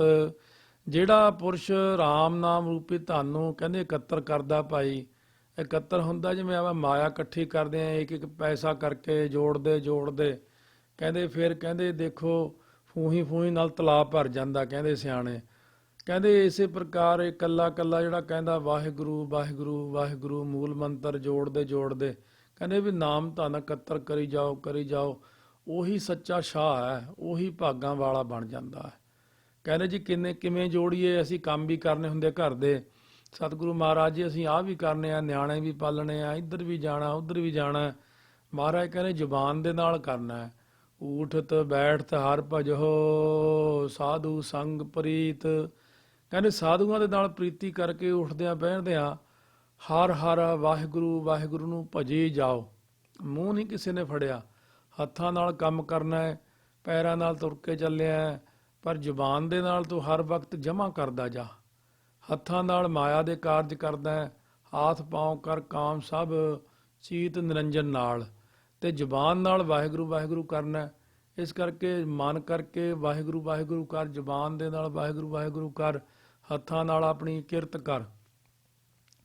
ਜਦੋਂ ਤੂੰ ਮਹਾਰਾਜ ਕਹਿੰਦੇ ਇਹ ਜੀ ਗੁਰਮਤਿ ਨੂੰ ਗ੍ਰਹਿਣ ਕਰੇਗਾ, ਨਾਨਕ ਦੁਰਮਤ ਛੁੱਟ ਗਈ, ਪਾਰ ਬ੍ਰਹਮ ਬਸੇ ਚੀਤ। ਸਤਿਗੁਰੂ ਕਹਿੰਦੇ ਜਿਹੜੀ ਦੁਰ ਹੁੰਦੀ, ਖੋਟੀ ਜਿਹੜੀ ਮੱਤ ਹੁੰਦੀ, ਬੁੱਧੀ ਤੇਰੀ, ਇਹ ਹੌਲੀ ਹੌਲੀ ਆਪਣੇ ਆਪ ਨਿਵਰਤ ਹੋ ਜਾਏਗੀ। ਭਾਂਡਾ ਅੰਦਰੋਂ ਸਵੱਛ ਹੋ ਜਾਏਗਾ, ਧੋਤਾ ਜਾਏਗਾ। ਜਦੋਂ ਹਿਰਦਾ ਸੁੱਧ ਹੋ ਗਿਆ ਤਾਂ ਪਾਰ ਬ੍ਰਹਮ ਜੀ ਚਿੱਤ ਦੇ ਵਿੱਚ ਵਸ ਜਾਣਗੇ। ਭਾਵ ਪਾਰ ਬ੍ਰਹਮ ਜੀ ਜਿਹੜਾ ਚਿੱਤ ਸ਼ੁੱਧ ਦਾ ਹੋ ਜਾਣਾ ਹੈ, ਚਿੱਤ ਦੀ ਸ਼ੁੱਧੀ ਹੀ ਪਾਰ ਬ੍ਰਹਮ ਹੈ। ਬਸ ਜਦੋਂ ਚਿੱਤ ਦੀ ਸ਼ੁੱਧੀ ਹੋ ਗਈ, ਉਦੋਂ ਤੇਰੇ ਹਿਰਦੇ ਦੇ ਅੰਦਰ ਤੈਨੂੰ ਅਕਾਲ ਪੁਰਖ ਵਾਹਿਗੁਰੂ ਸਾਖਿਆਤ ਅੰਤਸ਼ਕਰਨ ਦੇ ਅੰਦਰ ਹੀ ਨਜ਼ਰ ਆ ਜਾਣਗੇ। ਵਾਹਿਗੁਰੂ ਨੇ ਕਿਤੋਂ ਆਉਣਾ ਨਹੀਂ ਸੀ, ਵਾਹਿਗੁਰੂ ਤਾਂ ਤੇਰੇ ਅੰਦਰ ਹੀ ਨੇ, ਸਿਰਫ ਤੇਰੇ ਮਨ ਦੀ ਸ਼ੁੱਧੀ ਦੀ ਲੋੜ ਸੀ। ਸੋ ਸਤਿਗੁਰੂ ਮਹਾਰਾਜ ਸੱਚੇ ਪਾਤਸ਼ਾਹ ਤੀਸਰੀ ਪੌੜੀ 'ਚ ਬਖਸ਼ਿਸ਼ ਕਰਦੇ ਨੇ, ਸ਼ਲੋਕ ਤੀਨ ਵਿਆਪੈ ਜਗਤ ਕੋ, ਤੁਰਿਆ ਪਾਵੈ ਕੋਏ। ਮਹਾਰਾਜ ਕਹਿੰਦੇ ਤਿੰਨ ਅਵਸਥਾ ਜਿਹੜੀਆਂ ਸੰਸਾਰ ਦੇ ਅੰਦਰ ਨੇ, ਸੁੱਤ ਬਿੱਤ ਲੋਕ ਰੂਪ ਤਿੰਨ ਈਖਣਾ ਤੀਨੀ ਜਿਹੜੀਆਂ ਨੇ, ਪੁੱਤਰ ਹੋ ਜੇ, ਪੈਸਾ ਮਿਲੇ ਔਰ ਲੋਕਾਂ 'ਚ ਵਡਿਆਈ ਮਿਲੇ, ਤਿੰਨ ਅਵਸਥਾ ਜਿਹੜੀਆਂ ਨੇ ਬਾਲ ਜਵਾਨੀ ਔਰ ਬਿਰਧ ਫੁਨ, ਇਹ ਵੀ ਵਿਆਪਦੀਆਂ ਨੇ। ਤੀਨ ਵਿਆਪੈ ਜਗਤ ਕੋ, ਰਜੋ ਗੁਣ ਤਮੋ ਗੁਣ ਸਤੋ ਗੁਣ ਰੂਪ ਤਿੰਨ ਗੁਣ ਜਗਤ ਨੂੰ ਵਿਆਪ ਰਹੇ ਨੇ। ਸੋ ਜਾਗਰਤ ਸੁਪਨ ਸੁਖੋਪਤ ਇਹ ਵੀ ਤਿੰਨ ਵਿਆਪ ਰਹੀਆਂ ਜਗਤ ਨੂੰ। ਜਾਗਦਿਆਂ ਵੀ ਫਿਰ ਸੁਪਨਾ ਆਉਂਦਾ, ਫਿਰ ਸੁਖੋਪਤ ਅਵਸਥਾ ਵੀ ਆਉਂਦੀ ਹੈ। ਹੁਣ ਸਤਿਗੁਰੂ ਕਹਿੰਦੇ ਤੁਰਿਆ ਪਾਵੈ ਕੋਏ, ਤੁਰਿਆ ਪਾਜੋ ਚਤੁਰਥ ਭੂਮਿਕਾ, ਚੌਥੀ ਭੂਮਿਕਾ ਉਹਨੂੰ ਵਿਰਲਾ ਹੀ ਕੋਈ ਬੰਦਾ ਪ੍ਰਾਪਤ ਕਰਦਾ ਹੈ। ਇਹਨਾਂ ਤਿੰਨਾਂ ਦੇ ਵਿੱਚੋਂ ਨਿਕਲ ਕੇ ਗੁਰਬਾਣੀ ਦੀ ਸਹਾਇਤਾ ਲੈ ਕੇ ਸੇਵਾ ਕਰਕੇ, ਇਹਨਾਂ ਤਿੰਨਾਂ ਦੇ ਵਿੱਚੋਂ ਜਿਹੜਾ ਨਿਕਲ ਕੇ ਚੌਥੀ ਭੂਮਿਕਾ ਜਿਹੜੀ ਆ ਕੀ ਆ, ਸਾਖਸ਼ਾਤ ਪਾਰ ਬ੍ਰਹਮ ਪਰਮਾਤਮਾ ਜਿਹੜੀ ਆਤਮਾ ਹੈ, ਉੱਥੇ ਤੱਕ ਜਦ ਤੱਕ ਨਹੀਂ ਜਾਂਦਾ। ਸੋ ਇਹ ਜਿਹੜੀਆਂ ਸ਼ੁਭ ਇੱਛਾ ਸ਼ੁਭ ਵਿਚਾਰਨਾ ਤਨੁ ਮਾਨਸਾ ਸਤਵਾ ਪਾਤਾਂਸਾ ਸਖਤ ਪਦਾਰਥਾ ਭਾਵਨੀ, ਇਸ ਤੋਂ ਉੱਪਰ ਜਾ ਕੇ ਫਿਰ ਤੁਰਿਆ ਪਦ ਆਉਂਦਾ। ਤੁਰਿਆ ਪਦ ਦੀ ਇੱਥੇ ਗੱਲ ਕਰਦੇ ਸਤਿਗੁਰੂ ਮਹਾਰਾਜ। ਜਿਹੜੀ ਆਪਾਂ ਪਹਿਲੀ ਜਪਜੀ ਸਾਹਿਬ ਦੀ ਕਥਾ ਕੀਤੀ ਅੰਮ੍ਰਿਤ ਬਾਣੀ ਟੀਕੇ ਦੇ ਵਿੱਚ, ਅੰਮ੍ਰਿਤ ਬਾਣੀ ਸੀੜੀਆਂ ਦੇ ਵਿੱਚ, ਉਹ ਸੁਣਨੀ ਬਹੁਤ ਜ਼ਰੂਰੀ ਹੈ। ਇੱਕ ਜਿਹੜੀ ਆਪਾਂ ਨੇ ਕਥਾ ਕੀਤੀ ਆਤਮ ਗਿਆਨ ਸੀੜੀਆਂ ਪਹਿਲੀਆਂ ਵਿੱਚ, ਉਹ ਬਹੁਤ ਜ਼ਰੂਰੀ ਸੁਣਨੀ। ਤੇ ਇਸੇ ਤਰ੍ਹਾਂ ਹੀ ਜਿਨ੍ਹਾਂ ਨੇ ਮਹਾਂਪੁਰਖ ਬਾਬਾ ਈਸ਼ਰ ਸਿੰਘ ਜੀ ਰਾੜੇ ਵਾਲਿਆਂ ਦੀ ਪੁਸਤਕ ਪੜ੍ਹੀ ਹੈ ਈਸ਼ਵਰਾ ਮੋਲਕ ਲਾਲ, ਉਹ ਬਹੁਤੀਆਂ ਸੰਗਤਾਂ ਨੂੰ ਸਮਝ ਹੀ ਨਹੀਂ ਲੱਗਦੀ ਕਿ ਮਹਾਰਾਜ ਨੇ ਕਿਹੜੇ ਕਿਹੜੇ ਬਚਨ ਲਿਖੇ ਨੇ। ਅਸਲ ਵਿੱਚ ਇੱਕ ਬ੍ਰਹਮ ਗਿਆਨੀ ਦੀ ਲਿਖਤ ਨੂੰ ਸਮਝਣਾ ਬਹੁਤ ਔਖਾ ਸਾਧ ਸੰਗਤ ਜੀ। ਇਸ ਕਰਕੇ ਜਿਨ੍ਹਾਂ ਨੇ ਉਹਨੂੰ ਅਵਸਥਾ ਨੂੰ ਸਮਝਣਾ, ਪਹਿਲਾਂ ਉਹਨਾਂ ਨੂੰ ਇਹ ਜਪਜੀ ਸਾਹਿਬ ਦੀ ਆਪਣੀ ਕਥਾ ਸੁਣਨੀ ਪਊ, ਤੇ ਫਿਰ ਈਸ਼ਵਰ ਅਮੋਲਕ ਲਾਲ ਨੂੰ ਸਮਝਣ ਲਈ ਸਾਨੂੰ ਵਿਦਾਂਤ ਦੀ ਸਾਰੀ ਕਥਾ ਆਤਮ ਗਿਆਨ ਸੁਣਨੀ ਪਊ। ਫੇਰ ਜਾ ਕੇ ਕਿਤੇ ਮਾੜਾ ਜਿਹਾ ਖਿਆਲ ਉਧਰ ਨੂੰ ਜਾਂਦਾ, ਚਾਨਣ ਪੈਦਾ ਹੁੰਦਾ। ਸੋ ਸਤਿਗੁਰੂ ਮਹਾਰਾਜ ਜੀ ਵੀ ਇੱਥੇ ਹੀ ਬਚਨ ਕਰਦੇ ਨੇ ਕਿ ਤੀਨ ਵਿਆਪੈ ਜਗਤ ਕੋ ਤੁਰਿਆ ਪਾਵੈ ਕੋਏ। ਸੋ ਤੁਰਿਆ ਅਵਸਥਾ ਜਿਹੜੀ ਸਾਧ ਸੰਗਤ ਜੀ, ਇਹ ਪਹਿਲੀ ਅਵਸਥਾ ਛੱਡ ਦਿਓ, ਦੂਜੀ ਤੀਜੀ ਰਜੋ ਗੁਣ ਛੱਡ ਦਿਓ। ਪਹਿਲਾਂ ਤਮੋ ਗੁਣ ਛੱਡੀਦਾ, ਫਿਰ ਰਜੋ ਗੁਣ ਛੱਡੀਦਾ, ਫਿਰ ਹੌਲੀ ਹੌਲੀ ਸਤੋ ਤੋਂ ਵੀ ਟੱਪ ਕੇ ਉੱਪਰ ਚੌਥੀ ਭੂਮਿਕਾ ਚਲਿਆ ਜਾਂਦਾ। ਇਸੇ ਪ੍ਰਕਾਰ ਜਿਹੜੀ ਜਾਗਰਤ ਅਵਸਥਾ, ਫਿਰ ਸੁਪਨ ਅਵਸਥਾ, ਫਿਰ ਸੁਖੋਪਤ ਅਵਸਥਾ, ਇਹਨਾਂ ਤਿੰਨਾਂ ਦਾ ਜਿਹੜਾ ਅਭਿਮਾਨੀ ਕੌਣ ਆਤਮਾ, ਉਹ ਜਿਹੜਾ ਆਤਮਾ ਉੱਥੇ ਤੱਕ ਜਾਣਾ ਉਹਨੂੰ ਚੌਥੀ ਅਵਸਥਾ ਕਹਿੰਦੇ ਨੇ। ਬਾਣੀ ਜਿੰਨੀ ਵੀ ਉਚਾਰੀ ਗੁਰੂ ਸਾਹਿਬ ਨੇ ਇਹ ਚੌਥੀ ਭੂਮਿਕਾ 'ਚ ਜਾ ਕੇ ਉਚਾਰੀ ਹੈ। ਤੇ ਜਿਹੜੇ ਬੰਦੇ ਤਮੋ ਗੁਣੀ ਰਜੋ ਗੁਣੀ ਸਤੋ ਗੁਣੀ ਆ, ਉਹ ਬਾਣੀ ਨੂੰ ਸਮਝਣ ਦਾ ਜਿੰਨਾ ਚਿਰ ਮਰਜ਼ੀ ਯਤਨ ਕਰ ਲੈਣ ਉਹਨਾਂ ਨੂੰ ਸਮਝ ਨਹੀਂ ਲੱਗਦੀ। ਸਤੋ ਗੁਣੀਆਂ ਨੂੰ ਤਾਂ ਬਾਣੀ ਸਮਝ ਲੱਗ ਜਾਂਦੀ, ਕਿਉਂਕਿ ਉਹ ਤੀਜੀ ਸਟੇਜ ਆ, ਉਦੋਂ ਗਾਂਹ ਫਿਰ ਚੌਥੀ ਨਾਲ ਹੀ ਹੈ। ਪਰ ਜਿਹੜੇ ਮਨੁੱਖ ਕੋਸ਼ਿਸ਼ ਕਰਦੇ ਨੇ ਕਿ ਅਸੀਂ ਤਮੋ ਗੁਣੀ ਹੋ ਕੇ ਖਾ ਪੀ ਕੇ ਸ਼ਰਾਬਾਂ ਤੇ ਮੌਜਾਂ ਕਰਕੇ ਲੜਾਈ ਝਗੜੇ ਕਰਕੇ ਬਾਣੀ ਨੂੰ ਸਮਝ ਲਵਾਂਗੇ, ਉਹ ਵਿਚਾਰੇ ਰੌਲੇ ਵਾਲੇ ਸਿੱਖ ਹੀ ਰਹਿ ਜਾਂਦੇ ਨੇ। ਰਜੋ ਗੁਣੀ ਵੀ ਰੌਲੇ ਕੇ ਸਿੱਖ ਹੋਏਗੇ। ਮਹਾਰਾਜ ਨੇ ਜਿਵੇਂ 100 ਸਾਖੀ 'ਚ ਲਿਖਿਆ, ਕਹਿੰਦੇ ਕਲਯੁਗ ਦੇ ਵਿੱਚ ਰੌਲਾ ਕੇ ਸਿੱਖ ਹੋਏਗੇ, ਬੜੇ ਸਿੱਖ ਰੌਲਾ ਹੀ ਪਾਇਆ ਕਰਨਗੇ, ਕਰਿਆ ਕੁਰਿਆ ਕੁਝ ਨਹੀਂ ਕਰਨਗੇ। ਸਤੋ ਗੁਣੀ ਪੁਰਸ਼ ਜਿਹੜੇ ਨਾ ਲੜਾਈ ਝਗੜੇ ਚਾਹੁਣ, ਨਾ ਕਿਸੇ ਖਾਣੇ ਪੀਣੇ ਚਾਹੁਣ, ਜਿਹੜੇ ਇਕਾਂਤ ਵਾਸ ਵਿੱਚ ਭਜਨ ਬੰਦਗੀ ਕਰਨਗੇ, ਉਹੀ ਇਸ ਤੁਰਿਆ ਅਵਸਥਾ ਤੱਕ ਜਾਣਗੇ। ਨਾਨਕ ਸੰਤ ਨਿਰਮਲ ਭਏ, ਜਿਨ ਮਨ ਵਸਿਆ ਸੋਏ। ਸਤਿਗੁਰੂ ਮਹਾਰਾਜ ਕਥਨ ਕਰਦੇ ਨੇ ਉਹ ਸੰਤ ਬਿਲਕੁਲ ਨਿਰਮਲ ਹੋ ਗਏ ਨੇ, ਮੈਲ ਤੋਂ ਰਹਿਤ ਹੋ ਗਏ ਨੇ, ਜਿਨ੍ਹਾਂ ਦੇ ਮਨ ਵਿੱਚੋਂ ਪਰਮਾਤਮਾ ਵਸਿਆ, ਜਿਹੜੇ ਚੌਥੇ ਪਦ ਵਿੱਚ ਚਲੇ ਗਏ ਨੇ। ਮਹਾਰਾਜ ਇਹਦੀ ਖੋਲ ਕੇ ਵਿਆਖਿਆ ਦੱਸੋ ਇਸ ਸ਼ਲੋਕ ਦੇ ਅੰਦਰ ਜੋ ਆਪਨੇ ਬਚਨ ਕੀਤਾ। ਸੋ ਮਹਾਰਾਜ ਹੁਣ ਇਹਦੀ ਵਿਆਖਿਆ ਕਰਦੇ ਨੇ। ਪੌੜੀ ਤ੍ਰਿਤੀਆ ਤ੍ਰੈ ਗੁਣ ਵਿਖੈ ਫਲ, ਕਬ ਉੱਤਮ ਕਬ ਨੀਚੋ। ਤ੍ਰਿਤੀਆ ਹੁੰਦਾ ਤੀਜ ਥਿਤ। ਹੁਣ ਤੀਜ ਥਿਤ ਦੁਆਰਾ ਕਥਨ ਕਰਦੇ ਨੇ ਜਿਹੜਾ ਤ੍ਰੈ ਗੁਣੀ ਜੀਵ ਹੈ, ਇਹ ਵਿਸ਼ੇ ਫਲਾਂ ਨੂੰ ਖਾ ਕੇ ਕਦੇ ਉੱਤਮ ਤੇ ਕਦੇ ਨੀਚ ਗਤੀ ਨੂੰ ਪ੍ਰਾਪਤ ਹੁੰਦਾ, ਕਿਉਂਕਿ ਵਿਸ਼ਿਆਂ ਦਾ ਫਲ ਜੀਵ ਖਾਂਦਾ ਰਹਿੰਦਾ ਹਮੇਸ਼ਾ ਸੰਸਾਰ ਦੇ ਅੰਦਰ। ਸੋ ਇਸ ਦੇਹੀ ਅੰਤਰ ਪੰਜ ਚੋਰ ਵਸੈ। ਉਹ ਪੰਜ ਜਿਹੜੇ ਚੋਰ ਵਸਦੇ, ਦੱਖਣੀ ਓਂਕਾਰ, ਜਿਵੇਂ ਮਹਾਰਾਜ ਨੇ ਕਿਹਾ ਕਿ ਇਹ ਸਰੀਰ ਇੱਕ ਦਰਖਤ ਹੈ, ਅਤੇ ਦਰਖਤ ਦੇ ਉੱਤੇ ਪੰਜ ਜਿਹੜੇ ਇਹ ਜਿਹੜਾ ਜੀਵ ਵਸਦਾ, ਇਹਦੇ ਉੱਤੇ ਫਿਰ ਪੰਜ ਪੰਛੀ ਵਸਦੇ ਨੇ। ਉਹ ਕਾਮ ਕ੍ਰੋਧ ਲੋਭ ਮੋਹ ਹੰਕਾਰ, ਤੇ ਉਹਨਾਂ ਦੇ ਮਗਰੀ ਤੁਰਿਆ ਰਹਿੰਦਾ। ਨਰਕ ਸੁਰਗ ਭ੍ਰਮਤਉ ਘਣੋ, ਸਦਾ ਸੰਘਾਰੈ ਮੀਚ। ਹੁਣ ਜਦੋਂ ਤਿੰਨ ਵਿਸ਼ਿਆਂ ਰੂਪੀ ਫਲ ਤਮੋ ਰਜੋ ਵੱਲ ਸਤੋ ਵੱਲ ਹੀ ਤੁਰਿਆ ਰਹਿੰਦਾ, ਉੱਥੇ ਹੰਕਾਰ ਹੋ ਜਾਂਦਾ, ਵਿਸ਼ਿਆਂ ਦੇ ਫਲ ਖਾਂਦਾ, ਘਣੋ ਹੁੰਦਾ ਬਹੁਤਾ ਕਾਲ, ਬਹੁਤਾ ਸਮਾਂ ਨਰਕ ਸਵਰਗ ਵਿੱਚ ਹੀ ਭਰਮਦੇ ਰਹਿੰਦੇ ਨੇ। ਕਹਿੰਦੇ ਕਬ ਉੱਤਮ ਕਬ ਨੀਚ। ਉੱਤਮ ਇੱਥੇ ਕਿਹਾ ਕਦੇ ਉੱਤਮ ਜਿਹੜਾ ਗਤੀ ਨੂੰ ਭਾਵ ਸਵਰਗਾਂ ਨੂੰ ਚਲਿਆ ਗਿਆ, ਕਦੇ ਨੀਚ ਗਤੀ ਨਰਕਾਂ ਨੂੰ ਚਲਿਆ ਗਿਆ, ਅਥਵਾ ਮੀਚ ਹੁੰਦੀ ਮੌਤ। ਮੌਤ ਸਦੀਵ ਕਾਲ ਕਹਿੰਦੇ ਇਹ ਜੀਵ ਨੂੰ ਸੰਘਾਰਿਆ ਤੋਂ ਭਾਵ ਮਾਰਦੀ ਹੀ ਰਹਿੰਦੀ ਆ। ਕਦੇ ਮਰ ਗਿਆ, ਫੇਰ ਜੰਮ ਪਿਆ, ਫੇਰ ਜੰਮ ਕੇ ਫੇਰ ਮਰ ਗਿਆ। ਚੰਗੇ ਕਰਮ ਮਾੜੇ ਜੇ ਕੀਤੇ, ਕੋਈ ਦਾਨ ਪੁੰਨ ਜਿਹਾ ਕਰਕੇ, ਜਿਵੇਂ ਕੋਈ ਬੰਦਾ ਆ ਕੇ ਕਹਿੰਦਾ ਮੇਰੇ ਮਰਨ ਤੋਂ ਬਾਅਦ ਮੇਰੀ ਇੰਨੇ ਮਿਲੀਅਨ ਜਾਇਦਾਦ ਦੇ ਦਿਓ ਸਾਰੇ ਲੋਕਾਂ ਨੂੰ, ਦੁਨੀਆ ਨੂੰ। ਠੀਕ ਆ, ਉਹਨੇ ਜਿੰਨਾ ਦਾਨ ਕੀਤਾ ਉਹਨੂੰ ਦਾਨ ਮਿਲ ਜਾਏਗਾ, ਪਰ ਗਤੀ ਹੋਣੀ ਇੱਕ ਅਲੱਗ ਬਾਤ ਆ। ਗਤੀ ਸਾਧ ਸੰਗਤ ਜੀ ਨਾਮ ਦੇ ਨਾਲ ਹੁੰਦੀ ਜੀਵ ਦੀ। ਹਰਖ ਸੋਗ ਸਹਸਾ ਸੰਸਾਰ, ਹਉ ਹਉ ਕਰਤ ਬਿਹਾਏ। ਇਹ ਸੰਸਾਰ ਰੂਪ ਸੰਸਾਰ ਵਿੱਚ ਹਰਖ ਸੋਗ ਦੇ ਸਹਿਤ ਹੰਗਤਾ ਹੀ ਹੰਗਤਾ ਕਰਦਿਆਂ ਉਮਰ ਬਤੀਤ ਹੋ ਜਾਂਦੀ ਜੀਵ ਦੀ। ਜਿਨ ਕੀਏ ਤਿਸ ਹੈ ਨਾ ਜਾਣਨੀ, ਚਿਤ ਵਹਿ ਅਨਕ ਉਪਾਏ। ਜਿਸ ਵਾਹਿਗੁਰੂ ਨੇ ਪੈਦਾ ਕੀਤੇ ਹੈ ਜੀਵ, ਇਹ ਜੀਵ ਉਹਨੂੰ ਜਾਣਦੇ ਹੀ ਨਹੀਂ, ਕਹਿੰਦੇ ਰੱਬ ਹੈ ਹੀ ਨਹੀਂ। ਨਾਲੇ ਰੱਬ ਨੇ ਹੀ ਬਣਾਏ ਨੇ, ਰੱਬ ਹੀ ਸਭ ਕੁਝ ਦਿੰਦਾ, ਇਹ ਕਹਿੰਦੇ ਰੱਬ ਹੀ ਹੈ ਨਹੀਂ। ਤੇ ਹੋਰ ਅਨੇਕਾਂ ਤਰ੍ਹਾਂ ਦੇ ਯਤਨਾਂ ਨੂੰ ਹਮੇਸ਼ਾ ਸੋਚਦੇ ਰਹਿੰਦੇ ਨੇ, ਕਿੱਥੋਂ ਕੀ ਲਿਆਈਏ, ਕਿੱਥੋਂ ਕੀ ਬਣਾਈਏ, ਕਿਹਦੇ ਨਾਲ ਠੱਗੀ ਠੋਰੀ ਕਰੀਏ, ਕਿੱਥੋਂ ਕੀ ਕਹੀਏ, ਕਿੱਥੇ ਨਿੰਦਿਆ ਚੁਗਲੀ ਕਰੀਏ। ਆਦੇ ਵਿਆਹ ਦੇ ਉਪਾਅ ਦੇ ਰਸ, ਕਬਹੁ ਨਾ ਟੂਟੈ ਤਾਪ। ਕਿ ਵਿਸ਼ੇ ਰਸਾਂ ਵਿੱਚ ਲੱਗਣ ਕਰਕੇ ਆਦੀ ਵਿਆਦੀ ਤੇ ਉਪਾਦੀ ਰੂਪ ਤਿੰਨੇ ਤਾਪ ਕਦੇ ਟੁੱਟਦੇ ਹੀ ਨਹੀਂ। ਉਹ ਆਦੀ ਹੁੰਦਾ ਮਨ ਆਸਰੇ ਅੰਦਰੋਂ ਜਿਹੜੀਆਂ ਹੁੰਦੀਆਂ ਚਿੰਤਾ ਗਮ ਸੋਗ ਫਿਕਰ, ਤੇ ਵਿਆਦੀ ਹੁੰਦਾ ਜਿਹੜਾ ਸਰੀਰ ਨੂੰ ਫੋੜਾ ਫਿਣਸੀ ਆਦਿਕ ਹੋ ਜਾਣਾ ਹੈ, ਤੇ ਉਪਾਦੀ ਹੁੰਦਾ ਜਿਹੜਾ ਬਾਹਰੋਂ ਕੋਈ ਡਾਂਗ ਸੋਟਾ ਪ੍ਰੇਤ ਪੀੜਾ ਆਦਿਕ ਹੋ ਜਾਂਦੀਆਂ ਨੇ। ਕਹਿੰਦੇ ਜਦੋਂ ਤੱਕ ਵਿਸ਼ੇ ਵਿਕਾਰ ਨੇ ਉਦੋਂ ਤੱਕ ਆਦੀ ਵਿਆਦੀ ਉਪਾਦੀ ਲੱਗੇ ਹੀ ਰਹਿੰਦੇ ਨੇ। ਪਾਰ ਬ੍ਰਹਮ ਪੂਰਨ ਧਨੀ ਨਹਿ ਬੂਝੈ ਪ੍ਰਤਾਪ। ਸਾਰਿਆਂ ਦਾ ਧਨੀ ਜੋ ਮਾਲਕ, ਜੋ ਪੂਰਨ ਪਰਮਾਤਮਾ ਹੈ, ਉਹਦੇ ਪ੍ਰਤਾਪ ਨੂੰ ਇਹ ਜੀਵ ਜਾਣਦੇ ਹੀ ਨਹੀਂ, ਵਾਹਿਗੁਰੂ ਦੇ ਪ੍ਰਤਾਪ ਨੂੰ ਸਮਝਦੇ ਹੀ ਨਹੀਂ। ਕੁਛ ਤਾਂ ਮਾਇਆ ਦੇ ਇੰਨਾ ਜ਼ਿਆਦਾ ਪ੍ਰਭਾਵ ਜੀਵਾਂ ਦੇ ਉੱਤੇ, ਕੁਛ ਕਲਯੁਗ ਦਾ ਪ੍ਰਭਾਵ ਹੈ, ਕੁਛ ਮਾੜੇ ਕਰਮਾਂ ਕਰਕੇ ਪਰਮੇਸ਼ਰ ਸੁਰਤੀ ਨਹੀਂ ਲੈਣ ਦਿੰਦੇ ਉਸ ਪਾਸਿਓਂ।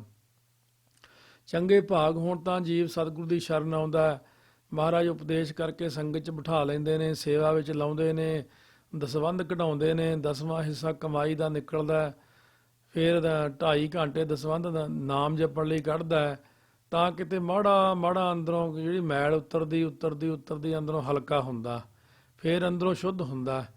ਪਰ ਸਤਿਗੁਰੂ ਕਹਿੰਦੇ ਇਹ ਪ੍ਰਤਾਪ ਨੂੰ ਬੁੱਝਦਾ ਹੀ ਨਹੀਂ, ਅਕਾਲ ਪੁਰਖ ਦੇ ਪ੍ਰਤਾਪ ਨੂੰ ਸਮਝਦਾ ਹੀ ਨਹੀਂ, ਛੋਟੀਆਂ ਛੋਟੀਆਂ ਚੀਜ਼ਾਂ ਦੀ ਉਪਾਸਨਾ ਕਰੀ ਜਾਂਦਾ ਹੈ। ਜੇ ਅਕਾਲ ਪੁਰਖ ਨੇ ਆਕਾਸ਼ ਬਣਾਇਆ, ਤਾਰੇ ਬਣਾਏ ਨੇ, ਸੂਰਜ ਬਣਾਇਆ, ਚੰਦ ਬਣਾਇਆ, ਸਮੁੰਦਰ ਬਣਾਇਆ, ਧਰਤੀ ਬਣਾਈ ਆ, ਜੀਵ ਇੰਨੇ ਬਣਾਏ ਨੇ, ਉਹਨਾਂ ਦੀ ਜੀਵਾਂ ਦੀ ਰੋਜੀ ਰੋਟੀ ਬਿਰਖਾਂ ਸਾਰੇ ਥਾਵਾਂ ਦੇ ਉੱਤੇ ਕਿਰਪਾ ਕਰ ਰਿਹਾ, ਉਹਦੇ ਪ੍ਰਤਾਪ ਨੂੰ ਨਹੀਂ ਸਮਝਦੇ ਜੀਵ। ਮੋਹ ਭਰਮ ਬੂੜਤ ਘਣੋ ਮਹਾ ਨਰਕ ਮਹਿਵਾਸ। ਸੰਬੰਧੀਆਂ ਦੇ ਮੋਹ ਤੇ ਪਦਾਰਥਾਂ ਦੇ ਭਰਮ ਵਿੱਚ ਬਹੁਤਾ ਜ਼ਿਆਦਾ ਘਣਾ ਹੁੰਦਾ, ਬਹੁਤਾ ਹੀ ਡੁੱਬਣ ਕਰਕੇ ਮਹਾ ਕੁੰਭੀ ਨਰਕ ਜਾ ਵਸਦਾ। ਕਹਿੰਦੇ ਫਿਰ ਹੁਣ ਇਹਦਾ ਇਲਾਜ ਕੀ ਕਰੀਏ ਮਹਾਰਾਜ, ਸਾਨੂੰ ਸੁਣ ਕੇ ਡਰ ਲੱਗਦਾ। ਮਹਾਰਾਜ ਕਹਿੰਦੇ ਬੇਨਤੀਆਂ ਹੀ ਚੱਲਣਗੀਆਂ, ਹੁਣ ਤਾਂ ਬੇਨਤੀਆਂ ਕਰੋ ਜੇ ਉਹ ਕਿਰਪਾ ਹੀ ਕਰ ਦੇਵੇ। ਜਿਹੜੇ ਆਪਣੇ ਯਤਨ ਨੇ ਸਾਧ ਸੰਗਤ ਤੇ ਕੰਮ ਨਹੀਂ ਕਰਦੇ। ਕਹਿੰਦੇ ਗੁਰੂ ਗ੍ਰੰਥ ਸਾਹਿਬ ਦੇ ਅੱਗੇ ਖੜ ਕੇ ਗਲ 'ਚ ਪੱਲਾ ਪਾ ਕੇ, ਕੜਾਹ ਪ੍ਰਸ਼ਾਦ ਦੀ ਦੇਗ ਬਣਾ ਕੇ, ਭੇਟਾ ਪਾ ਕੇ ਗੋਲਕ 'ਚ ਇੱਕ ਮਨ ਹੋ ਕੇ ਜਪਜੀ ਸਾਹਿਬ ਆਨੰਦ ਸਾਹਿਬ ਦਾ ਪਾਠ ਕਰਕੇ ਫਿਰ ਬੇਨਤੀ ਕਰੋ, ਕਰ ਕਿਰਪਾ ਪ੍ਰਭ ਰਾਖ ਲਿਓ ਨਾਨਕ ਤੇਰੀ ਆਸ। ਮਹਾਰਾਜ ਕਥਨ ਕਰਦੇ ਐ, ਬੇਨਤੀ ਕਰੋ ਇਸ ਤਰੀਕੇ ਨਾਲ, ਇਹ ਵਾਹਿਗੁਰੂ ਪਰਮਾਤਮਾ ਕਿਰਪਾ ਕਰਕੇ ਸਾਨੂੰ ਰੱਖ ਲਵੋ। ਕਿਉਂ ਜੇ ਅਸੀਂ ਆਪਣੀ ਸਿਆਣਪ ਨਾਲ ਨਿਕਲਣਾ ਚਾਹੀਏ ਨਹੀਂ ਨਿਕਲ ਸਕਦੇ। ਅਸੀਂ ਆਪਣੇ ਸਿਆਣਪ ਨਾਲ ਸਹਸ ਸਿਆਣਪਾ ਲੱਖ ਉਹ ਇਹ ਤਾਂ ਇੱਕ ਨਾ ਚੱਲੇ ਨਾਲ। ਮਹਾਰਾਜ ਕਹਿੰਦੇ ਜਿੰਨਾ ਮਰਜੀ ਕੋਸ਼ਿਸ਼ ਕਰ ਲਓ, ਆਪਣੀਆਂ ਸਿਆਣਪਾਂ ਨਾਲ ਕੋਈ ਬੰਦਾ ਕਦੇ ਇਹਨਾਂ ਚੱਕਰਾਂ 'ਚੋਂ ਬਾਹਰ ਨਹੀਂ ਆ ਸਕਦਾ। ਇਸ ਕਰਕੇ ਬੇਨਤੀਆਂ ਨਾਲ ਹੀ ਬਾਹਰ ਆ ਸਕਦਾ ਹੈ। ਸਾਨੂੰ ਇੱਕ ਤੇਰੀ ਹੋਈ ਆਸਾ, ਵਾਹਿਗੁਰੂ ਤੂੰ ਹੀ ਸਾਨੂੰ ਕੱਢ ਸਕਦਾ। ਜੇ ਵਾਹਿਗੁਰੂ ਚਾਹੇ ਤਾਂ ਸਕਿੰਟਾਂ ਤੋਂ ਪਹਿਲਾਂ ਬੰਦੇ ਨੂੰ ਕੱਢ ਲੈਂਦਾ ਮਾਇਆ ਦੇ ਚੱਕਰਾਂ 'ਚੋਂ ਛਿਨ ਮਾਤਰ 'ਚ, ਤੇ ਜੇ ਉਹਨੇ ਨਹੀਂ ਕੱਢਣਾ ਸਾਧ ਸੰਗਤ ਜੀ ਫਿਰ ਉਹਨੇ ਕੱਢਣਾ ਹੀ ਨਹੀਂ। ਇਸ ਕਰਕੇ ਜੀਵ ਨੂੰ ਚਾਹੀਦਾ ਕਹਿੰਦੇ ਕਿ ਬੇਨਤੀਆਂ ਹੀ ਕਰਦਾ ਰਹੇ। ਸ਼ਲੋਕ ਚਤੁਰ ਸਿਆਣਾ ਸੁਗੜ ਸੋਏ ਜਿਨ ਤਜਿਆ ਅਭਿਮਾਨ। ਹੁਣ ਸਾਰੀਆਂ ਸਿਆਣਪਾਂ ਛੱਡ ਦੋ, ਕਹਿੰਦੇ ਚਤੁਰ ਬੁੱਧੀ ਦਾ ਹੋਣਾ, ਸਿਆਣਾ ਵਾਕਾਂ ਨਾਲ ਹੋਣਾ, ਸੁਗੜ ਹੁੰਦਾ ਸ੍ਰੇਸ਼ਟ ਸ਼ੁਭ ਗੁਣਾਂ ਦੀ ਘਾੜਤ ਘੜਨ ਵਾਲਾ ਉਹੀ ਹੈ ਜਿਹਨੇ ਹੰਕਾਰ ਨੂੰ ਛੱਡਿਆ, ਜਿਹਨੇ ਹੰਕਾਰ ਦਾ ਤਿਆਗ ਕੀਤਾ। ਇਸ ਕਰਕੇ ਉਹਨੂੰ ਕਹੀਏ ਬਈ ਬਹੁਤ ਸਿਆਣਾ ਬੰਦਾ। ਆਮ ਲੋਕ ਜਿਹੜਾ ਬੁੱਧੀ ਦਾ ਬਹੁਤਾ ਚਲਾਕ ਜਿਹਾ ਹੁੰਦਾ, ਵਾਕਾਂ ਦਾ ਸਿਆਣਾ ਹੁੰਦਾ, ਇੱਧਰਲੇ ਉੱਧਰਲੀਆਂ ਗੱਲਾਂ ਮਾਰਨ ਵਾਲਾ, ਉਹਨੂੰ ਸਿਆਣਾ ਕਹਿੰਦੇ। ਪਰ ਸਤਿਗੁਰੂ ਕਹਿੰਦੇ ਜਿਹਨੇ ਹੰਕਾਰ ਹੀ ਨਹੀਂ ਛੱਡਿਆ ਉਹ ਕਾਹਦਾ ਸਿਆਣਾ। ਤੇ ਰਾਵਣ ਇੰਨਾ ਸਿਆਣਾ ਬਣਦਾ ਸੀ ਆਪਣੇ ਆਪ 'ਚ, ਉਹ ਹੰਕਾਰ ਨਹੀਂ ਮਾਰਤਾ। ਇਸ ਕਰਕੇ ਮਹਾਰਾਜ ਕਹਿੰਦੇ ਮੂਰਖ ਰਾਵਣ ਕਿਆ ਲੈ ਗਿਆ, ਉਹ ਰਾਵਣ ਮੂਰਖ ਹੀ ਨਿਕਲਿਆ। ਚਾਰ ਪਦਾਰਥ ਅਸ਼ਟ ਸਿੱਧ ਭਜ ਨਾਨਕ ਹਰ ਨਾਮ। ਸਤਿਗੁਰੂ ਕਥਨ ਕਰਦੇ ਭਾਈ ਗੁਰਮੁਖਾ ਹਰੀ ਨਾਮ ਨੂੰ ਭਜਣਾ ਕਰ। ਇਹ ਬੰਦਿਆ ਨਾਮ ਜਪ, ਨਾਮ ਜਪ। ਕਹਿੰਦੇ ਨਾਮ ਨਾਲ ਕੀ ਮਿਲੇਗਾ? ਕਹਿੰਦੇ ਤਾਂ ਚਾਰੇ ਪਦਾਰਥ ਧਰਮ ਅਰਥ ਕਾਮ ਮੋਖ ਅਤੇ 8 ਸਿੱਧੀਆਂ ਸਾਰੀਆਂ ਭਾਵ ਰਿੱਧੀਆਂ ਸਿੱਧੀਆਂ ਨਿੱਧੀਆਂ ਸਭ ਪ੍ਰਾਪਤ ਹੋ ਜਾਣਗੀਆਂ। ਕਹਿੰਦੇ ਨਾਮ ਦੀ ਸ਼ਕਤੀ ਨੂੰ ਪਹਿਚਾਣਿਆ ਨਹੀਂ, ਜਿਨ੍ਹਾਂ ਨੇ ਨਾਮ ਜਪਿਆ ਉਹਨਾਂ ਨੂੰ ਹੀ ਸਤਿਗੁਰੂ ਮਹਾਰਾਜ ਨੇ ਸਾਰੀਆਂ ਦਾਤਾਂ ਦੇ ਦਿੱਤੀਆਂ ਨੇ। ਪੌੜੀ ਹੁਣ ਸਟੀਕ ਕਰਦੇ ਨੇ ਸ਼ਲੋਕ ਦਾ ਇਸੇ ਪੌੜੀ 'ਚ। ਚਤੁਰਥ ਚਾਰੇ ਵੇਦ ਸੁਣ ਸੋਧਿਓ ਤਤ ਵਿਚਾਰ। ਸਤਿਗੁਰੂ ਫਰਮਾਉਂਦੇ ਨੇ ਚਤੁਰਥ ਚੌਥ ਥਿਤ ਦੁਆਰਾ ਕਥਨ ਕਰਦੇ ਨੇ ਕਿ ਚਾਰੇ ਵੇਦ ਸੁਣ ਕੇ ਤੇ ਵਿਚਾਰ ਕਰਕੇ ਤਤ ਸਿਧਾਂਤ ਅਸੀਂ ਸੋਧਿਆ ਦੱਸਿਆ ਸਾਰਿਆਂ ਨੂੰ ਕਿ ਸਭ ਤਰ੍ਹਾਂ ਦੀ ਜਿਹੜੀ ਹੈ ਨਾ ਬਖਸ਼ਿਸ਼, ਸਰਬ ਖੇਮ ਕਲਿਆਣ ਨਿਧ ਰਾਮ ਨਾਮ ਜਪ ਸਾਰ, ਸਾਰਿਆਂ ਤਰ੍ਹਾਂ ਦੀ ਜਿਹੜੀ ਖੇਮ ਹੁੰਦੀ ਰੱਖਿਆ, ਕਲਿਆਣ ਹੁੰਦੀ ਮੁਕਤੀ ਤੇ ਨਿਧੀਆਂ, ਇਹ ਸਭ ਕੁਝ ਸਾਰ ਹੁੰਦਾ ਸ੍ਰੇਸ਼ਟ। ਸ੍ਰੇਸ਼ਟ ਕੀ ਹੈ? ਰਾਮ ਦਾ ਨਾਮ, ਵਾਹਿਗੁਰੂ ਨਾਮ, ਗੁਰ ਨਾਮ, ਪਰਮੇਸ਼ਰ ਦਾ ਨਾਮ। ਇਸ ਕਰਕੇ ਸ੍ਰੇਸ਼ਟ ਰਾਮ ਨਾਮ ਦੇ ਜਪਣ ਕਰਕੇ ਸਾਰੀਆਂ ਚੀਜ਼ਾਂ ਪ੍ਰਾਪਤ ਹੋ ਜਾਂਦੀਆਂ ਨੇ, ਮੁਕਤੀ ਮਿਲ ਜਾਂਦੀ, ਨਿਧੀਆਂ ਮਿਲ ਜਾਂਦੀਆਂ। ਨਾਮ ਦੀ ਇੰਨੀ ਕਿਰਪਾ ਕਿ ਜੇ ਕੋਈ ਨਾਮ ਜਪਣ ਲੱਗ ਜੇ ਮੂਲ ਮੰਤਰ ਦਾ ਅਭਿਆਸ ਬਹਿੰਦੇ ਉੱਠਦਿਆਂ ਵਾਹਿਗੁਰੂ ਮੰਤਰ ਦਾ ਅਭਿਆਸ ਕਰੀ ਜਾਵੇ, ਮਹਾਰਾਜ ਦੀ ਕਿਰਪਾ ਨਾਲ ਬਾਣੀ ਪੜ੍ਹੀ ਜਾਵੇ ਹਰ ਵਕਤ, ਸਤਿਗੁਰੂ ਆਪ ਸਭ ਕੁਝ ਦਿਖਾ ਦਿੰਦੇ ਆ, ਸਭ ਕੁਝ ਬਖਸ਼ਿਸ਼ਾਂ ਕਰ ਦਿੰਦੇ ਨੇ। ਨਾਮ ਜਪਣ ਦੇ ਨਾਲ ਕੀ ਹੋਰ ਮਿਲਦਾ? ਨਰਕ ਨਿਵਾਰੈ ਦੁੱਖ ਹਰਹਿ ਟੂਟਹਿ ਅਨਕ ਕਲੇਸ਼। ਸੋ ਹਰਹਿ ਤੋਂ ਭਾਵ ਗਲਤ ਪਾਠ ਹੋ ਗਿਆ, ਦੁਬਾਰਾ ਆਪਾਂ ਦੱਸਦੇ ਹਾਂ। ਨਰਕ ਨਿਵਾਰੈ ਦੁੱਖ ਹਰੈ ਟੂਟਹਿ ਅਨਕ ਕਲੇਸ਼। ਮੀਚ ਹੁਟੈ ਜਮ ਤੇ ਛੁਟੈ ਹਰ ਕੀਰਤਨ ਪ੍ਰਵੇਸ਼। ਮਹਾਰਾਜ ਕਹਿੰਦੇ ਫਿਰ ਨਾਮ ਇੰਨਾ ਸਮਰੱਥ ਹੈ ਕਿ ਨਰਕਾਂ ਨੂੰ ਨਿਵਰਤੀ ਕਰ ਦਿੰਦਾ ਹੈ, ਨਰਕ ਨਿਵਾਰ ਹੈ, ਅਤੇ ਦੁੱਖਾਂ ਨੂੰ ਕਹਿੰਦੇ ਹਰਾ ਹੁੰਦਾ ਨਾਸ਼ ਕਰ ਦਿੰਦਾ ਹੈ, ਦੁੱਖਾਂ ਨੂੰ ਦੂਰ ਕਰਦਾ ਹੈ। ਨਾਮ ਕਰਕੇ ਹੀ ਅਨੇਕਾਂ ਕਲੇਸ਼ ਟੁੱਟ ਜਾਂਦੇ ਨੇ। ਜਿਵੇਂ ਮਹਾਰਾਜ ਨੇ ਜਪਜੀ ਸਾਹਿਬ 'ਚ ਬਚਨ ਕੀਤਾ, ਦੁੱਖ ਪਰ ਹਰ ਸੁਖ ਘਰ ਲੈ ਜਾਏ। ਸੋ ਦੁੱਖਾਂ ਨੂੰ ਪਰ ਵਿਸ਼ੇਸ਼ ਕਰਕੇ ਹਰ ਨਾਸ਼ ਕਰਕੇ ਫਿਰ ਹਿਰਦੇ ਰੂਪ ਘਰ 'ਚ ਸੁੱਖਾਂ ਨੂੰ ਲੈ ਕੇ ਜਾਂਦਾ। ਸੋ ਜਿਵੇਂ ਇੱਕ ਬਹੁਤਾ ਸਿਆਣਿਆ ਪੜ੍ਹਿਆ ਲਿਖਿਆ ਸੀ, ਉਹ ਕਹਿੰਦਾ ਹੈ ਕਿ ਇਹ ਅਰਥ ਕਿ ਗਲਤ ਹੈ ਕਿ ਦੁੱਖ ਪਰ ਹਰ ਨਹੀਂ ਕਹਿਣਾ ਚਾਹੀਦਾ। ਕਹਿੰਦੇ ਦੁੱਖ ਪਰ ਹਰ ਸੁੱਖ ਘਰ ਲੈ ਜਾਏ, ਕਿ ਹਰੀ ਦੇ ਸੁੱਖ ਨੂੰ ਘਰ ਲਏ ਨੇ, ਉਹ ਕੋਲੋਂ ਹੀ ਅਰਥ ਬਣਾਈ ਜਾਵੇ। ਇਸ ਕਰਕੇ ਇਹ ਹੈਗਾ ਦੁੱਖ ਪਰ ਹਰ। ਇੱਥੇ ਜਿਵੇਂ ਨਾ ਹਰੈ ਤੋਂ ਭਾਵ ਨਾਸ਼ ਕਰਦਾ ਹੈ। ਨਾਮ ਕਰਕੇ ਅਨੇਕਾਂ ਕਲੇਸ਼ ਟੁੱਟ ਜਾਂਦੇ ਨੇ। ਹਰੀ ਦੇ ਕੀਰਤਨ 'ਚ ਪ੍ਰਵੇਸ਼ ਕਰਨ ਵਾਲਾ ਜਿਹੜਾ ਮੀਚ ਹੁਟੈ, ਮੀਚ ਦਾ ਅਰਥ ਹੈ ਮੌਤ, ਤੋ ਮੌਤ ਜਿਹੜੀ ਹਟ ਜਾਂਦੀ ਤੇ ਜਮਦੂਤਾਂ ਤੋਂ ਛੁੱਟ ਜਾਂਦਾ। ਬੰਧਨ ਕਾਟ ਕਰੇ ਮਨ ਨਿਰਮਲ ਪੂਰਨ ਪੁਰਖ ਵਿਧਾਤਾ। ਜਿਵੇਂ ਮਹਾਰਾਜ ਨੇ ਬਚਨ ਕੀਤਾ, ਗੁਰ ਕਾ ਸ਼ਬਦ ਰਖਵਾਰੇ ਚੌਕੀ ਚੌਗਿਰਦ ਹਮਾਰੇ, ਰਾਮ ਨਾਮ ਮਨ ਲਾਗਾ ਜਮ ਲਜਾਏ ਕਰ ਭਾਗਾ, ਪ੍ਰਭ ਜੀ ਤੂੰ ਮੇਰੇ ਸੁਖ ਦਾਤਾ। ਉਹ ਜਮ ਲਜਾਏ ਕਰ ਭਾਗਾ, ਜਮ ਦੌੜ ਜਾਂਦੇ ਨੇ ਗੁਰਸਿੱਖ ਦੇ ਕੋਲੋਂ। ਬਾਣੀ ਪੜ੍ਹਨ ਵਾਲਿਆਂ ਨੂੰ ਤਾਂ ਉਲਟਾ ਸਭ ਕਾ ਮੱਥਾ ਟੇਕਣ ਆਉਂਦੇ ਨੇ, ਉਹ ਲੋਕਾਂ ਨੂੰ ਫੜ ਕੇ ਲੈ ਕੇ ਜਾਂਦੇ ਨੇ। ਬਾਣੀ ਪੜ੍ਹਨ ਵਾਲਿਆਂ ਨੂੰ, ਸਿਮਰਨ ਕਰਨ ਵਾਲਿਆਂ ਨੂੰ, ਬੰਦਗੀ ਕਰਨ ਵਾਲਿਆਂ ਨੂੰ, ਜਿੱਥੇ ਨਾਮ ਦੀ ਕਿਰਪਾ ਹੋ ਜਾਂਦੀ ਆ ਉੱਥੇ ਮੱਥਾ ਟੇਕਦੇ ਨੇ ਆ ਕੇ। ਭਉ ਬਿਨਸੈ ਅੰਮ੍ਰਿਤ ਰਸੈ ਰੰਗ ਰਤੇ ਨਿਰੰਕਾਰ। ਜਿਹੜੇ ਜੀਵ ਨਿਰੰਕਾਰ ਦੇ ਰੰਗ ਪ੍ਰੇਮ ਵਿੱਚ ਤਦਾਕਾਰ ਹੋ ਕੇ ਰੰਗੇ ਗਏ ਨੇ, ਨਾਮ ਅੰਮ੍ਰਿਤ ਦੇ ਪੀਣ ਵਿੱਚ ਰਤੇ ਪਏ ਨੇ, ਉਹਨਾਂ ਦੇ ਜਿਹੜੇ ਸਾਰੇ ਪ੍ਰਕਾਰ ਦੀਆਂ ਚੀਜ਼ਾਂ ਕੀ ਨਾਸ ਹੁੰਦੀਆਂ ਨੇ। ਦੁੱਖ ਦਾਰਦ ਅਪਵਿੱਤਰਤਾ ਨਾਸੈ ਨਾਮ ਆਧਾਰ। ਉਹਨਾਂ ਦੇ ਡਰ ਦੂਰ ਹੋ ਗਏ ਸਾਰੇ। ਭਉ ਬਿਨਸੈ ਅਤੇ ਪਰਮੇਸ਼ਰ ਨਾਮ ਦੇ ਜਪਣੇ ਕਰਕੇ, ਆਸਰੇ ਕਰਕੇ, ਆਧਾਰ ਤੋਂ ਭਾਵ ਆਸਰੇ ਕਰਕੇ ਦੁੱਖ ਦਲਿੱਦਰ ਤੇ ਅਪਵਿੱਤਰਤਾ ਸਾਰੇ ਵਿਕਾਰ ਨਸ ਜਾਂਦੇ ਨੇ ਜਦੋਂ ਕਿਰਪਾ ਹੁੰਦੀ ਹੈ। ਸ਼ੁਰੂ 'ਚ ਸਾਰੇ ਕਹਿੰਦੇ ਨੇ ਅਸੀਂ ਇੰਨਾ ਨਾਮ ਜਪਦੇ ਹਾਂ, ਸਾਡੇ ਤੇ ਕਿਰਪਾ ਨਹੀਂ ਹੋਈ। ਨਾਮ ਜਪੋ ਐਨ ਇੱਕ ਮਨ ਹੋ ਕੇ, ਮਿਹਨਤਾਂ ਮੁਸ਼ੱਕਤਾਂ ਕਰਦਿਆਂ ਸਫਲਤਾ ਜ਼ਰੂਰ ਮਿਲਦੀ ਹੈ, ਭਾਵੇਂ ਉਹ ਕਦੋਂ ਵੀ ਮਿਲੇ। ਕਈਆਂ ਨੂੰ ਮਹੀਨੇ 'ਚ ਮਿਲਦੀ ਹੈ, ਕਈਆਂ ਨੂੰ ਸਾਲ 'ਚ ਮਿਲਦੀ ਹੈ, ਕਈਆਂ ਨੂੰ 5 ਸਾਲਾਂ 'ਚ, ਕਈਆਂ ਨੂੰ 10-10 ਸਾਲ ਹੋ ਗਏ। ਕਿਉਂਕਿ ਜਿੰਨਾ ਪਿਛਲੇ ਜਨਮਾਂ ਦਾ ਸਾਰਾ ਹਿਸਾਬ ਕਿਤਾਬ ਜਦ ਤੱਕ ਨਹੀਂ ਨਿਬੜਦਾ ਉਦੋਂ ਤੱਕ ਪ੍ਰਕਾਸ਼ ਨਹੀਂ ਹੁੰਦਾ। ਇਸ ਕਰਕੇ ਘਬਰਾਉਣ ਦੀ ਲੋੜ ਨਹੀਂ, ਲੱਗੇ ਰਹੋ। ਕਦੇ ਨਾ ਕਦੇ ਤਾਂ ਪਿਛਲਾ ਹਿਸਾਬ ਮੁੱਕੂ, ਕਦੇ ਨਾ ਕਦੇ ਤਾਂ ਮਿਹਰ ਕਰੂਗਾ ਵਾਹਿਗੁਰੂ। ਉਹ ਸਾਰੇ ਹਿਸਾਬ ਕਿਤਾਬ ਨਿਬੇੜ ਕੇ ਪ੍ਰਕਾਸ਼ ਕਰਦਾ ਹੈ। ਕਈ ਵਾਰੀ ਉਹਦੀ ਖੁਸ਼ੀ ਹੋ ਜੇ ਤਾਂ ਛਿਨ ਵਿੱਚ ਹੀ ਸਾਰੇ ਪਾਪ ਸਾੜ ਕੇ ਦਗਧ ਕਰ ਦਿੰਦਾ। ਘੋਰ ਦੁਖਯੰ ਅਨਖ ਹਤਯੰ ਜਨਮ ਦਰਦਯੰ ਮਹਾ ਵਿਖਿਆਦੰ ਮਿਟੰਤ ਸਗਲ ਸਿਮਰੰਤ ਹਰ ਨਾਮ ਨਾਨਕ ਜੈਸੇ ਪਾਪ ਕਾਸਟ ਭਸਮੰ ਕਰੋਤ। ਇਸ ਕਰਕੇ ਸਤਿਗੁਰੂ ਮਹਾਰਾਜ ਸੱਚੇ ਪਾਤਸ਼ਾਹ ਬਖਸ਼ਿਸ਼ ਕਰਦੇ ਨੇ। ਸੋਰ ਨਰ ਮਨ ਜਨ ਖੋਜ ਤੇ ਸੁਖ ਸਾਗਰ ਗੋਪਾਲ। ਉਹ ਸੁਖਾਂ ਦੇ ਸਮੁੰਦਰ ਗੋਪਾਲ ਪਰਮਾਤਮਾ ਨੂੰ ਸਭ ਦੇਵਤਾ ਮਨੁੱਖ ਤੇ ਮੁਨੀ ਜਨ ਖੋਜਦੇ ਫਿਰਦੇ ਨੇ। ਸਾਰੇ ਦੇਵਤੇ ਵੀ ਉਹਦੇ ਦਰਸ਼ਨਾਂ ਨੂੰ ਚਾਹੁੰਦੇ ਨੇ, ਮਨੁੱਖ ਚਾਹੁੰਦੇ ਨੇ, ਫਿਰ ਰਿਸ਼ੀ ਮੁਨੀ ਉਹਦੇ ਦਰਸ਼ਨਾਂ ਨੂੰ ਚਾਹੁੰਦੇ। ਮੋਨ ਮਨ ਪ੍ਰਣਾਮ, ਦਸਵੇਂ ਪਾਤਸ਼ਾਹ ਕਹਿੰਦੇ ਮੁਨੀ ਜਨ ਮਨ ਦੇ ਅੰਦਰ ਉਹਨੂੰ ਪ੍ਰਣਾਮ ਕਰਦੇ ਨੇ।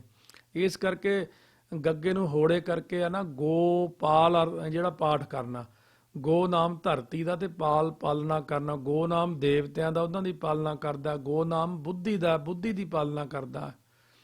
ਮਨ ਨਿਰਮਲ ਮੁਖ ਉਜਲਾ ਹੋਏ ਨਾਨਕ ਸਾਧ ਰਵਾਲ। ਸਤਿਗੁਰੂ ਕਥਨ ਕਰਦੇ ਪਰਮੇਸ਼ਰ ਦੇ ਸੰਤਾਂ ਦੀ ਜਿਹੜਾ ਰਵਾਲ ਧੂੜ ਲੈਣ ਨਾਲ ਮਨ ਨਿਰਮਲ ਅਤੇ ਮੂੰਹ ਉਜਲਾ ਹੁੰਦਾ ਹੈ। ਮਨ ਨਿਰਮਲ ਮੁਖ ਉਜਲਾ ਹੋਏ ਨਾਨਕ ਸਾਧ ਰਵਾਲ, ਇਉਂ ਵਿਸ਼ਰਾਮ ਲਾਉਣਾ। ਜਿਹੜਾ ਸਾਧੂਆਂ ਦੀ ਰਵਾਲ ਹੋ ਜਾਂਦਾ, ਧੂੜੀ ਹੋ ਜਾਂਦਾ, ਮਨ ਕਰਕੇ ਅੰਦਰੋਂ ਝੁਕ ਜਾਂਦਾ। ਕਈਆਂ ਦੀ ਤਾਂ ਆਕੜ ਹੀ ਨਹੀਂ ਮੁੱਕਦੀ, ਉਹ ਸਾਧੂਆਂ ਦੀ ਨਿੰਦਿਆ ਹੀ ਕਰੀ ਜਾਂਦੇ ਨੇ। ਉਹਨਾਂ ਨੇ ਕਿਉਂਕਿ ਨਰਕਾਂ ਨੂੰ ਹੀ ਜਾਣਾ ਹੁੰਦਾ, ਉਹ ਪੱਕਾ ਨਿਸ਼ਾਨੀ ਹੈ ਵੀ ਨਰਕਾਂ ਨੂੰ ਜਾਓ, ਕਿਉਂਕਿ ਉਹ ਨਿੰਦਾ ਹੀ ਕਰੀ ਜਾਂਦਾ। ਨਿੰਦਕ ਆਦਮੀ ਨੂੰ ਮਹਾਰਾਜ ਕਹਿੰਦੇ ਔਖਦ ਸਭੇ ਕੀਤੇ ਨੇ ਨਿੰਦਕ ਕਾ ਦਾਰੂ ਨਾ ਹੈ। ਦਵਾਈਆਂ ਤਾਂ ਸਾਰੀਆਂ ਕਰ ਲੀਆਂ, ਪਰ ਨਿੰਦਕ ਦੀ ਦਾਰੂ ਅੱਜ ਤੱਕ ਨਹੀਂ ਲੱਭੀ, ਕਿੱਥੋਂ ਲੱਭ ਕੇ ਲਿਆਈਏ। ਇਸ ਕਰਕੇ ਜਿਹਨੇ ਨਰਕਾਂ ਨੂੰ ਜਾਣਾ, ਜਿਹਨੇ ਹੋਰ ਜੂਨਾਂ 'ਚ ਪੈਣਾ, ਉਹ ਕਦੇ ਨਿੰਦਾ ਤੋਂ ਨਹੀਂ ਹਟ ਸਕਦਾ। ਸੋ ਸਤਿਗੁਰੂ ਮਹਾਰਾਜ ਕਥਨ ਕਰਦੇ ਨੇ ਪਰਮੇਸ਼ਰ ਦੇ ਸੰਤਾਂ ਦੀ ਧੂੜ ਲੈਣ ਨਾਲ ਮਨ ਨਿਰਮਲ ਤੇ ਮੁੱਖ ਉਜਲਾ ਹੁੰਦਾ ਪਰਲੋਕ 'ਚ।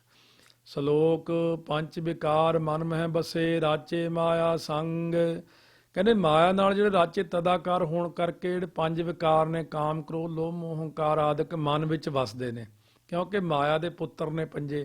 ਜਦ ਤੱਕ ਮਾਇਆ ਨਾਲ ਜੁੜੇ ਆ ਉਦੋਂ ਤੱਕ ਵਿਕਾਰ ਵੀ ਸਾਡੇ ਨਾਲ ਜੁੜੇ ਨੇ। ਫਿਰ ਮਹਾਰਾਜ ਇਹ ਤੋਂ ਕਿਵੇਂ ਬਚੀਏ? ਸਤਿਗੁਰੂ ਕਹਿੰਦੇ ਇਹਦੇ ਲਈ ਸਾਧ ਸੰਗਤ ਦੀ ਬੜੀ ਲੋੜ ਪੈਣੀ ਹੈ।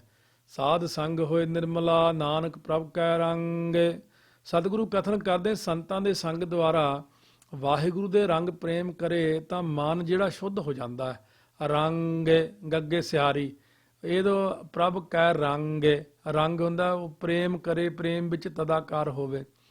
ਪੌੜੀ ਪੰਚਮ ਪੰਚ ਪ੍ਰਧਾਨ ਤੇ ਜੇ ਜਾਣਿਓ ਪ੍ਰਪੰਚ। ਪੰਜਵੀਂ ਥਿਤ ਦੁਆਰਾ ਕਥਨ ਕਰਦੇ ਨੇ ਪੰਜ ਸ੍ਰੇਸ਼ਟ ਮਹਾਤਮਾ, ਪੰਜ ਪ੍ਰਵਾਨ, ਪੰਜ ਪ੍ਰਧਾਨ, ਪੰਚੇ ਪਾਵ ਹੈ ਦਰਗ ਹੈ ਮਾਨ, ਪੰਚੇ ਸੋਹਾ ਹੈ ਦਰ ਰਾਜਾਨ, ਪੰਜਾਂ ਗਾ ਗੁਰੇਕ ਧਿਆਨ। ਪੰਚਮ ਪੰਜ ਪ੍ਰਧਾਨ ਤੇ ਉਹ ਪੰਜ ਸ੍ਰੇਸ਼ਟ ਮਹਾਤਮਾ ਪ੍ਰਧਾਨ ਤੋਂ ਭਾਵ ਮੁਖੀ ਹੋਏ ਨੇ, ਜਿਨ੍ਹਾਂ ਨੇ ਪ੍ਰਪੰਚੋ ਦੇ ਚੱਚੇ ਨੂੰ ਔਂਕੜ ਤੋਂ ਭਾਵ ਸੰਸਾਰ ਨੂੰ ਇਸ ਪ੍ਰਕਾਰ ਜਾਣਿਆ। ਅਗਲੀ ਪੰਕਤੀ ਦੱਸਦੇ ਨੇ ਕਿ ਸੰਸਾਰ ਨੂੰ ਪ੍ਰਪੰਚ ਛਲ ਰੂਪ ਜਾਣਿਆ ਰੱਬ ਦੇ ਪਿਆਰਿਆਂ ਨੇ। ਉਹ ਕਿਵੇਂ ਜਾਣਿਆ ਜੀ? ਕੁਸਮ ਬਾਸ ਬਹੁ ਰੰਗ ਘਣੋ ਸਭ ਮਿਥਿਆ ਬਲ ਬੰਚ। ਕਹਿੰਦੇ ਬਹੁਤੇ ਪਦਾਰਥਾਂ ਦਾ ਜੋ ਘਣਾ ਰੰਗ ਆਨੰਦ ਹੈ ਇਹ ਕੁਸਮ ਬਾਸ ਹੁੰਦਾ, ਫਲਾਂ ਦੀ ਫੁੱਲਾਂ ਦੀ ਵਾਸ਼ਨਾ ਵਾਂਗੂ। ਸੋ ਫੁੱਲਾਂ ਦੀ ਵਾਸ਼ਨਾ ਵਾਂਗੂ ਹੈ, ਜਿਵੇਂ ਖੁਸ਼ਬੂ ਆਉਂਦੀ ਫੁੱਲਾਂ ਦੀ ਤੇ ਕਿੰਨੀ ਕੁ ਦੇਰ ਫੁੱਲ ਰਹਿੰਦਾ, ਸ਼ਾਮ ਤੱਕ ਨਾਸ ਹੋ ਜਾਂਦਾ ਜੇ ਤੋੜ ਲਈਏ ਨਾਲੋਂ। ਵੈਸੇ ਵੀ ਫੁੱਲ ਦੀ ਖੁਸ਼ਬੂ ਬਹੁਤਾ ਸਮਾਂ ਨਹੀਂ ਰਹਿੰਦੀ ਹੈ। ਫੁੱਲਾਂ ਦੀ ਵਾਸ਼ਨਾ ਵਾਂਗੂ ਮਿਥਿਆ ਤੇ ਬਲ ਤੇ ਬੰਚ। ਬਲ ਹੁੰਦਾ ਬੰਚੋਂ ਠੱਗੀਆਂ ਕਰਨੀਆਂ, ਇਹ ਵੀ ਸਾਰਾ ਕੁਝ ਮਿਥਿਆ ਹੀ ਹੈ। ਨਹਿ ਜਾਪੈ ਨਹਿ ਬੂਝੀਐ ਨਹਿ ਕਛ ਕਰਤ ਵਿਚਾਰ। ਨਹਿ ਜਾਪੈ ਨਹੀਂ ਜਪਦਾ ਨਾਮ ਨੂੰ, ਨਹਿ ਬੂਝੀਐ ਨਹੀਂ ਬੁੱਝਦਾ ਗੁਣਾਂ ਨੂੰ। ਨਹਿ ਜਾਪੈ ਹੁੰਦਾ ਨਹੀਂ ਜਾਣਦਾ ਮਹਾਤਮਾ ਦੁਆਰੇ, ਨਹਿ ਬੂਝੀਐ ਨਹੀਂ ਇਹ ਬੁੱਝਦਾ ਗੁਰਾਂ ਦੁਆਰੇ, ਤੇ ਨਾ ਹੀ ਸੱਤ ਅਸਤ ਦਾ ਵਿਚਾਰ ਕਰਦਾ ਹੈ। ਨਹਿ ਜਾਪੈ ਹੁੰਦਾ ਨਹੀਂ ਜਾਣਦਾ ਸ਼ਰਵਣ ਕਰਨਾ, ਨਹੀਂ ਜਾਣਦਾ ਇਹ ਬੁੱਝਦਾ ਮੰਨਣ ਕਰਨਾ, ਤੇ ਨਾ ਹੀ ਕੁਝ ਨਿਧਿਆਸਣ ਦਾ ਵਿਚਾਰ ਕਰਦਾ ਹੈ। ਨਹੀਂ ਜਾਣਦਾ ਨਿਸ਼ਕਾਮ ਕਰਮ ਕਰਨੇ ਕਿਵੇਂ ਕਰਨੇ ਨੇ, ਨਹੀਂ ਬੁੱਝਦਾ ਉਪਾਸਨਾ ਕਰਨੀ, ਨਾ ਹੀ ਕੁਝ ਗਿਆਨ ਦਾ ਵਿਚਾਰ ਕਰਦਾ ਹੈ। ਨਹੀਂ ਜਾਣਦਾ ਤਵੰਗ ਪਦ ਨੂੰ, ਨਹੀਂ ਬੁੱਝਦਾ ਤਤ ਪਦ ਨੂੰ, ਤੇ ਨਾ ਹੀ ਕੁਝ ਤਤ ਤਵੰਗ ਤਤ ਦਾ ਭੇਦਤਾ ਦਾ ਕੁਝ ਵਿਚਾਰ ਕਰਦਾ ਹੈ। ਸੋ ਇਸ ਕਰਕੇ ਇਹ ਥੋੜੇ ਵਿੱਚ ਵਿਦਾਂਤ ਦੀਆਂ ਚੀਜ਼ਾਂ ਆਉਂਦੀਆਂ। ਇਹ ਜਿਹੜੀ ਆਪਣੀ ਕਥਾ ਹੈਗੀ ਆਤਮ ਗਿਆਨ, ਉਹਦੇ ਵਿੱਚ ਪਤਾ ਲੱਗਣਾ ਤਤ ਤਤ ਤਵੰਗ ਪਦ, ਤਤ ਪਦ, ਅਸ ਪਦ, ਲਖ ਪਦ, ਇਹ ਸਾਰੀਆਂ ਚੀਜ਼ਾਂ ਜਿਹੜੀਆਂ ਸਮਝਣੀਆਂ ਪੈਂਦੀਆਂ। ਸਵਾਦ ਮੋਹ ਰਸ ਭੇਦਿਓ ਅਗਿਆਨ ਰਚਿਓ ਸੰਸਾਰ। ਇਹ ਜੀਵ ਸਵਾਦਾਂ ਦੇ ਮੋਹ ਕਰਕੇ ਵਿਸ਼ੇ ਰਸਾਂ 'ਚ ਤਜਾਕਾਰ ਹੋ ਰਿਹਾ। ਮਹਾਰਾਜ ਕਹਿੰਦੇ ਨੇ ਅਗਿਆਨ ਨੇ ਹੀ ਸੰਸਾਰ ਨੂੰ ਰਚਨਾ ਕੀਤਾ ਤੇ ਅਗਿਆਨੀ ਪੁਰਸ਼ ਸੰਸਾਰ ਵਿੱਚ ਤਦਾਕਾਰ ਹੋ ਰਿਹਾ। ਜਨਮ ਮਰਨ ਬਹੁ ਜੋਨ ਭ੍ਰਮਣ ਕੀਨੇ ਕਰਮ ਅਨੇਕ। ਅਨੇਕ ਪ੍ਰਕਾਰ ਦੇ ਕਰਮ ਕਰਨ ਨਾਲ ਬਹੁਤ ਜੂਨੀਆਂ 'ਚ ਭਰਮਦਾ, ਜਿਸ ਤੇ ਜਨਮ ਮਰਨ ਬਣਿਆ ਹੀ ਰਹਿੰਦਾ, ਬਣਿਆ ਹੀ ਰਹਿੰਦਾ। ਸਤਿਗੁਰੂ ਤਰਸ ਕਰਕੇ ਕੋਸ਼ਿਸ਼ ਕਰਦੇ, ਅਕਾਲ ਪੁਰਖ ਨੇ ਤਰਸ ਕਰਕੇ ਬਾਣੀ ਰਚੀ, ਅਕਾਲ ਪੁਰਖ ਨੇ ਤਰਸ ਕਰਕੇ ਗੁਰੂ ਨਾਨਕ ਰੂਪ ਦਸੇ ਸਰੂਪ ਧਾਰਨ ਕੀਤੇ, ਅੰਮ੍ਰਿਤ ਦੀ ਮਰਿਆਦਾ ਬਣਾਈ, ਰਹਿਤ ਦਿੱਤੀ ਕਿ ਕਿਸੇ ਢੰਗ ਨਾਲ ਮੈਂ ਇਹਨੂੰ ਕੱਢ ਲਵਾਂ ਇਹਦੇ ਵਿੱਚੋਂ। ਪਰ ਇਹ ਪਸ਼ੂ ਸਤਿਗੁਰੂ ਕਹਿੰਦੇ ਬੁੱਝਦਾ ਹੀ ਨਹੀਂ। ਜਿਵੇਂ ਸੁਖਦੇਵ ਮੁਨੀ ਜੀ ਨੇ ਨਦੀ ਵਿੱਚੋਂ ਕੋਸ਼ਿਸ਼ ਕੀਤੀ ਕਿ ਮੈਂ ਇਹਨੂੰ ਕੱਢ ਦਿਆਂ ਬਿੱਛੂ ਨੂੰ ਬਾਹਰ, ਪਰ ਬਿੱਛੂ ਹਰ ਵਾਰੀ ਡੰਗ ਹੀ ਮਾਰਦਾ ਸੀ ਉਹਨਾਂ ਨੂੰ। ਇਸੇ ਤਰ੍ਹਾਂ ਹੀ ਕੋਸ਼ਿਸ਼ ਤਾਂ ਕਰਦੇ ਆ ਵੀ ਇਹ ਮਨਮੁਖ ਨੂੰ ਬਚਾ ਲਈਏ, ਇਹਨਾਂ ਦੁਨੀਆ ਲੋਕਾਂ ਨੂੰ ਬਚਾ ਲਈਏ, ਨਰਕਾਂ ਚੋਂ ਕੱਢ ਲਈਏ, ਇਹਨਾਂ ਨੂੰ ਜੂਨਾਂ ਚੋਂ ਕੱਢ ਲਈਏ, ਇਹਨਾਂ ਨੂੰ ਉਧਾਰ ਕਰ ਦਈਏ, ਪਰ ਉਹ ਮੂਹਰੋਂ ਡਾਂਗੀ ਮਾਰਨ ਨੂੰ ਪੈਂਦੇ ਨੇ। ਰਚਨਹਾਰ ਨਹਿ ਸਿਮਰਿਓ ਮਾਨਾ ਵਿਚਾਰ ਵਿਵੇਕ। ਇਹ ਜੀਵ ਨੇ ਕਰਮਾਂ ਵਿੱਚ ਲੱਗ ਕੇ ਸੇਠੀ ਦੇ ਰਚਨ ਵਾਲੇ ਪਰਮੇਸ਼ਰ ਨੂੰ ਕਹਿੰਦੇ ਨੇ ਸਿਮਰਨਾ ਨਾ ਕੀਤਾ, ਅਤੇ ਮਨ ਵਿੱਚ ਬਿਬ ਏਕ ਦੋ ਤੋਂ ਇੱਕ ਹੋਣ ਦਾ ਵਿਚਾਰ ਵੀ ਨਾ ਕੀਤਾ, ਕਿਉਂਕਿ ਇਹਦੇ ਮਨ ਦੇ ਅੰਦਰ ਇਹ ਤਾਂ ਆਇਆ ਹੀ ਨਹੀਂ। ਇਹ ਤਾਂ 1 ਰੁਪਈਏ ਤੋਂ 2 ਰੁਪਈਏ 2 ਤੋਂ 4 ਬਣਾਉਣ ਦੇ ਯਤਨਾਂ 'ਚ ਹੀ ਲੱਗਿਆ ਰਿਹਾ। ਇਸ ਕਰਕੇ ਸਤਿਗੁਰੂ ਕਹਿੰਦੇ ਇਹਦੇ ਮਨ ਦੇ ਅੰਦਰ ਕਦੇ ਆਇਆ ਨਹੀਂ ਕਿ ਮੈਂ 1 ਤੋਂ ਜਿਵੇਂ 2 ਹੋਇਆ 2 ਤੋਂ ਹੁਣ 1 ਹੋ ਜਾਵਾਂ, ਦਵੈਸ਼ ਭਾਵਨਾ ਦੂਰ ਕਰ ਲਵਾਂ, 3 ਗੁਣਾਂ ਦਾ ਨਾਸ ਕਰਦਿਆਂ 4ਥੀ ਪਦਵੀ ਚਲਿਆ ਜਾਵਾਂ, 5 ਤੋਂ ਬਚ ਜਾਵਾਂ ਕਾਮ ਕ੍ਰੋਧ ਆਦਿਕ ਤੋਂ। ਭਾਉ ਭਗਤ ਭਗਵਾਨ ਸੰਗ ਮਾਇਆ ਲਿਪਤ ਨਾ ਰੰਚ। ਜੋ ਗੁਰਮੁਖ ਭਾਉ ਭਗਤ ਕਰਦੇ ਨੇ, ਪ੍ਰੇਮਾ ਭਗਤੀ ਕਰਕੇ ਭਗਵਾਨ ਦੇ ਨਾਲ ਮਿਲੇ ਨੇ, ਉਹਨਾਂ ਨੂੰ ਰੰਚਕ ਮਾਤਰ ਵੀ ਮਾਇਆ ਦਾ ਲੇਪ ਹੁੰਦਾ ਹੀ ਨਹੀਂ। ਨਾਨਕ ਬਿਰਲੇ ਪਾਈ ਹੈ ਜੋ ਨਾ ਰਚੈ ਪ੍ਰਪੰਚ। ਸਤਿਗੁਰੂ ਕਥਨ ਕਰਦੇ ਜੋ ਪ੍ਰਪੰਚ ਸੰਸਾਰ ਵਿੱਚ ਨਹੀਂ ਰਚਦੇ, ਉਹ ਗੁਰਮੁਖ ਜਨ ਵਿਰਲੇ ਹੀ ਪਾਈਦੇ ਨੇ। ਵਿਰਲੇ ਵਿਰਲੇ ਰੱਬ ਦੇ ਉਹ ਪਿਆਰੇ ਨੇ ਜਿਹੜੇ ਸੰਸਾਰ ਦੇ ਵਿੱਚ ਨਹੀਂ ਰਚਦੇ। ਸ਼ਲੋਕ ਖਟ ਸ਼ਾਸਤਰ ਉੱਚਾ ਕਹ ਹੈ ਅੰਤ ਨਾ ਪਾਰਾਵਾਰ। 6 ਸ਼ਾਸਤਰ ਇਹ ਗੱਲ ਪੁਕਾਰ ਕੇ ਕਹਿੰਦੇ ਭਾਈ ਕਿ ਉਹ ਪ੍ਰਮਾਤਮਾ ਦੇ ਪਾਰ ਔਰ ਵਾਰ ਦਾ ਕੋਈ ਅੰਤ ਨਹੀਂ ਆਉਂਦਾ। ਭਗਤ ਸੋਹ ਹੈ ਗੁਣ ਗਾਵਤੇ ਨਾਨਕ ਪ੍ਰਭ ਕੈ ਦੁਆਰ। ਸਤਿਗੁਰੂ ਕਥਨ ਕਰਦੇ ਨੇ ਭਗਤ ਜਨ ਗੁਣਾਂ ਨੂੰ ਗਾਉਂਦੇ ਹੋਏ ਵਾਹਿਗੁਰੂ ਦੇ ਦਰ ਦੇ ਉੱਤੇ ਹੀ ਸੋਭਨੀਕ ਹੁੰਦੇ ਨੇ। ਪੌੜੀ ਖਸਟਮ ਖਟ ਸ਼ਾਸਤਰ ਕਹਿ ਹੈ ਸਿਮਰਤ ਕਥਾ ਹੈ ਅਨੇਕ। ਉਤਮ ਉੱਚਾ ਪਾਰ ਬ੍ਰਹਮ ਗੁਣ ਅੰਤ ਨਾ ਜਾਣ ਹੈ ਸੇਖ। ਖਸਟਮ ਹੁੰਦਾ 6, 6ਵੀਂ ਥਿਤ ਦੁਆਰੇ ਕਥਨ ਕਰਦੇ ਨੇ ਕਿ ਖਟ ਹੁੰਦਾ 6 ਸ਼ਾਸਤਰ ਕਥਨ ਕਰਦੇ ਨੇ, ਅਤੇ ਅਨੇਕਾਂ ਸਿਮਰਤੀਆਂ ਵੀ ਇਹੋ ਕਥਨ ਕਰਦੀਆਂ ਨੇ ਕਿ ਉਹ ਪਾਰ ਬ੍ਰਹਮ ਸਭ ਤੋਂ ਉੱਤਮ ਤੇ ਉੱਚਾ ਹੈ। ਉਹਦੇ ਗੁਣਾਂ ਦਾ ਅੰਤ ਸ਼ੇਸ਼ ਨਾਗ ਨੇ ਵੀ ਨਹੀਂ ਜਾਣਿਆ। ਸ਼ੇਖ ਦਾ ਅਰਥ ਸ਼ੇਸ਼ ਨਾਗ ਹੈ। ਤੇ 298 ਅੰਗ ਤੇ ਕਥਨ ਕਰਦੇ ਨੇ ਨਾਰਦ ਮੋਨ ਜਾਨ ਸੁਖ ਬਿਆਸ ਜਸ ਗਾਵਤ ਗੋਬਿੰਦ। ਨਾਰਦ ਜੀ ਪਰਮੇਸ਼ਰ ਦੇ ਗੁਣ ਗਾਉਂਦੇ ਨੇ, ਮੁਨੀ ਜਨ ਗੁਣ ਗਾਉਂਦੇ ਨੇ, ਸੁਖਦੇਵ ਤੇ ਬਿਆਸ ਜੀ ਸਾਰੇ ਗੋਬਿੰਦ ਦੇ ਜਸ ਨੂੰ ਗਾਉਂਦੇ ਨੇ। ਕਿਉਂ? ਉਹ ਇੰਨੇ ਜਿਹੜੇ ਸਿਆਣੇ ਗੋਬਿੰਦ ਦੇ ਜਸ ਨੂੰ ਗਾਉਂਦੇ ਕੋਈ ਕਾਰਨ ਹੀ ਹੈ। ਇੰਨੇ ਨੇ ਰਿਸ਼ੀ ਮੁਨੀ ਸਾਰੇ ਦੇਵਤੇ ਉਹ ਪ੍ਰਮਾਤਮਾ ਨਾਮ ਨੂੰ ਗਾਉਂਦੇ ਨੇ। ਸੋਦਰ ਦਾ ਦੱਸਿਆ, ਸੋਦਰ ਦੇ ਵਿੱਚ ਭਈ ਸਾਰੇ ਦੱਸੇ ਸਭ ਤੈਨੂੰ ਗਾਉਂਦੇ ਨੇ। ਕਿਉਂ ਗਾਉਂਦੇ ਨੇ? ਕਿਉਂਕਿ ਉਹ ਸਿਆਣੇ ਆ। ਉਹਨਾਂ ਨੂੰ ਪਤਾ ਕਿ ਸਾਡਾ ਗੋਬਿੰਦ ਦੇ ਗੁਣ ਗਾਉਣ ਨਾਲ ਹੀ ਕਲਿਆਣ ਹੋਣਾ। ਇਹ ਮਨੁੱਖ ਹੀ ਨਹੀਂ ਸਮਝਦਾ ਗੋਬਿੰਦ ਦੇ ਗੁਣ ਗਾਉਣਾ ਨੂੰ। ਪੰਛੀ ਵੀ ਉਹਦੇ ਗੁਣ ਗਾਉਂਦੇ ਨੇ। ਚਿੜੀ ਚੌਂਕੀ ਪਹੁ ਫੁੱਟੀ ਵਗਨ ਬਹੁਤ ਤਰੰਗ। ਚਿੜੀਆਂ ਵੀ ਗਾਉਂਦੀਆਂ, ਪੰਛੀ ਵੀ ਗਾਉਂਦੇ ਨੇ, ਕੀੜੀ ਵੀ ਗਾਉਂਦੀ ਆ, ਹਾਥੀ ਵੀ ਗਾਉਂਦਾ, ਦਰਖਤ ਵੀ ਗਾਉਂਦੇ ਆ। ਇਹ ਮਨੁੱਖ ਨੂੰ ਹੀ ਸਮਝਾਉਣਾ ਪੈਂਦਾ। ਰਸ ਗੀਦੇ ਹਰਸਿਓ ਬੀਦੇ ਭਗਤ ਰਚੇ ਭਗਵੰਤ। ਜੋ ਭਗਤ ਭਗਵੰਤ ਦੀ ਭਗਤੀ 'ਚ ਰਚ ਕੇ ਰਸ ਗੀਦੇ, ਗੀਦੇ ਹੁੰਦਾ ਐਨ ਪ੍ਰੇਮ ਨਾਲ, ਉਹਦੇ ਵਿੱਚ ਗੀਦੇ ਹੁੰਦੇ ਹਿਲ ਗਏ ਮਿਲ ਗਏ, ਉਹ ਹਰਸਿਓ ਬੀਦੇ ਹਰੀ ਦੇ ਨਾਲ ਤਦਾਕਾਰ ਹੋ ਗਏ ਨੇ। ਉਹ ਮੋਹ ਮਾਨ ਭ੍ਰਮ ਬਿਨਸਿਓ ਪਾਈ ਸਰਨ ਦਇਆਲ। ਚਰਨ ਕਮਲ ਮਨ ਤਨ ਬਸੇ ਦਰਸ਼ਨ ਦੇਖ ਨਿਹਾਲ। ਜਿਸ ਬੰਦੇ ਨੇ ਦਿਆਲੂ ਪ੍ਰਮਾਤਮਾ ਦੀ ਸ਼ਰਨ ਗ੍ਰਹਿਣ ਕਰਨੀ ਪਾਈ ਹੈ, ਉਹਦੇ ਮੋਹ ਮਾਨ ਭਰਮ ਸਾਰੇ ਜਿੰਨੇ ਸੀਗੇ ਸਾਰੇ ਹੀ ਨਾਸ ਹੋ ਗਏ ਨੇ। ਅਕਾਲ ਪੁਰਖ ਦੀ ਕਿਰਪਾ ਹੋ ਗਈ ਹੈ, ਸਾਰੇ ਵਿਕਾਰ ਉਹਦੇ ਖਤਮ ਹੀ ਹੋ ਗਏ ਨੇ। ਮਨ ਤਨ ਦੇ ਵਿੱਚ ਚਰਨ ਕਮਲਾਂ ਦਾ ਧਿਆਨ ਵਸ ਗਿਆ ਜਿਨ੍ਹਾਂ ਦੇ, ਤਾਂ ਵਾਹਿਗੁਰੂ ਦੇ ਦਰਸ਼ਨ ਨੂੰ ਦੇਖ ਕੇ ਨਿਹਾਲ ਹੋ ਗਏ। ਕਿਉਂਕਿ ਉਹਨਾਂ ਦੇ ਮਨ ਤੇ ਤਨ ਦੇ ਵਿੱਚ ਅਕਾਲ ਪੁਰਖ ਦੇ ਚਰਨਾਂ ਕਮਲਾਂ ਦਾ ਧਿਆਨ ਵਸ ਗਿਆ। ਧਿਆਨ ਧਰੋ ਤਿਹ ਕੋ ਮਨ ਮੈਂ ਜਿਹ ਕੋ ਅਮਿਤੋਜ ਸਭਾ ਜਗ ਛਾਇਓ। ਮਹਾਰਾਜ 10ਵੇਂ ਪਾਤਸ਼ਾਹ ਕਹਿੰਦੇ ਧਿਆਨ ਕਰੋ ਉਸ ਅਕਾਲ ਪੁਰਖ ਦਾ। ਧਿਆਨ ਕਰੋ, ਜੇ ਨਹੀਂ ਕਦੇ ਦੇਖਿਆ ਤਾਂ ਵੈਸੇ ਹੀ ਧਿਆਨ ਧਰੀ ਰੱਖੋ। ਐ ਚਰਨ ਹੋਣਗੇ, ਐ ਹੋਣਗੇ। ਯਾਦ ਕਰਦਿਆਂ ਕਰਦਿਆਂ ਉਹਨਾਂ ਨੂੰ ਵੀ ਖਿੱਚ ਪੈਂਦੀ ਆ, ਮੈਨੂੰ ਕੋਈ ਯਾਦ ਕਰਦਾ ਕਿਤੇ, ਚਲੋ ਉਹਨੂੰ ਦਰਸ਼ਨ ਦਈਏ ਚੱਲ ਕੇ। ਜੇ ਆਪਾਂ ਉਹਨਾਂ ਦਾ ਧਿਆਨ ਕਰਾਂਗੇ ਉਹ ਵੀ ਸਾਡਾ ਧਿਆਨ ਕਰਦੇ ਆ। ਉਹਨਾਂ ਨੇ ਕਿਹੜਾ ਕਿਤੋਂ ਆਉਣਾ, ਉਹ ਤਾਂ ਸਾਡੇ ਹਿਰਦੇ 'ਚ ਨੇ, ਸਾਡੇ ਬਾਹਰ ਨੇ, ਵਿਆਪਕ ਨੇ, ਸਿਰਫ ਪ੍ਰੇਮ ਦੇ ਭੁੱਖੇ ਨੇ। ਕਹਿੰਦੇ ਗੋਬਿੰਦ ਭਾਉ ਭਗਤ ਦਾ ਭੁੱਖਾ। ਲਾਭ ਮਿਲੈ ਤੋਟਾ ਹਿਰੈ ਸਾਧ ਸੰਗ ਲਿਵ ਲਾਏ। ਸਤ ਸੰਗਤ ਦੁਆਰਾ ਲਿਵ ਲਗਾਉਣ ਕਰਕੇ ਨਾ ਆਤਮਿਕ ਲਾਭ ਮਿਲਦਾ। ਸਤ ਸੰਗਤ ਦੇ ਵਿੱਚ ਬਹਿ ਕੇ ਲਿਵ ਲਾਵੇ ਪ੍ਰਮਾਤਮਾ ਦੀ, ਤੇ ਸਵਾਸਾਂ ਦੀ ਨਿਸਫਲਤਾ ਰੂਪੀ ਤੋਟਾ ਘਾਟਾ ਦੂਰ ਹੁੰਦਾ, ਤੇ ਸਵਾਸ ਜੀਵ ਦੇ ਜਿਹੜੇ ਆ ਸਫਲ ਹੋ ਜਾਂਦੇ ਨੇ। ਖਾਟ ਖਜ਼ਾਨਾ ਗੁਣ ਨਿਧ ਹਰੇ ਨਾਨਕ ਨਾਮ ਧਿਆਏ। ਸਤਿਗੁਰੂ ਕਥਨ ਕਰਦੇ ਭਾਈ ਜੀਵ ਨਾਮ ਨੂੰ ਧਿਆ ਕੇ ਨਾ ਸ਼ੁਭ ਗੁਣਾ ਨਿੰਦਿਤ ਜੋ ਹਰੀ ਹੈ ਉਹਦੀ ਪ੍ਰਾਪਤੀ ਰੂਪ ਖਜ਼ਾਨੇ ਨੂੰ ਤੂੰ ਵੀ ਖੱਟ ਲੈ। ਤੂੰ ਕਿਉਂ ਘਾਟਾ ਖਾ ਰਿਹਾ ਜ਼ਿੰਦਗੀ ਦੇ ਵਿੱਚ? ਤੂੰ ਵੀ ਪ੍ਰਮਾਤਮਾ ਦੇ ਨਾਮ ਨੂੰ ਜਪ ਕੇ ਹਮੇਸ਼ਾ ਵਾਸਤੇ ਆਪਣੀ ਜ਼ਿੰਦਗੀ ਨੂੰ ਸਫਲਾ ਕਰ ਲੈ।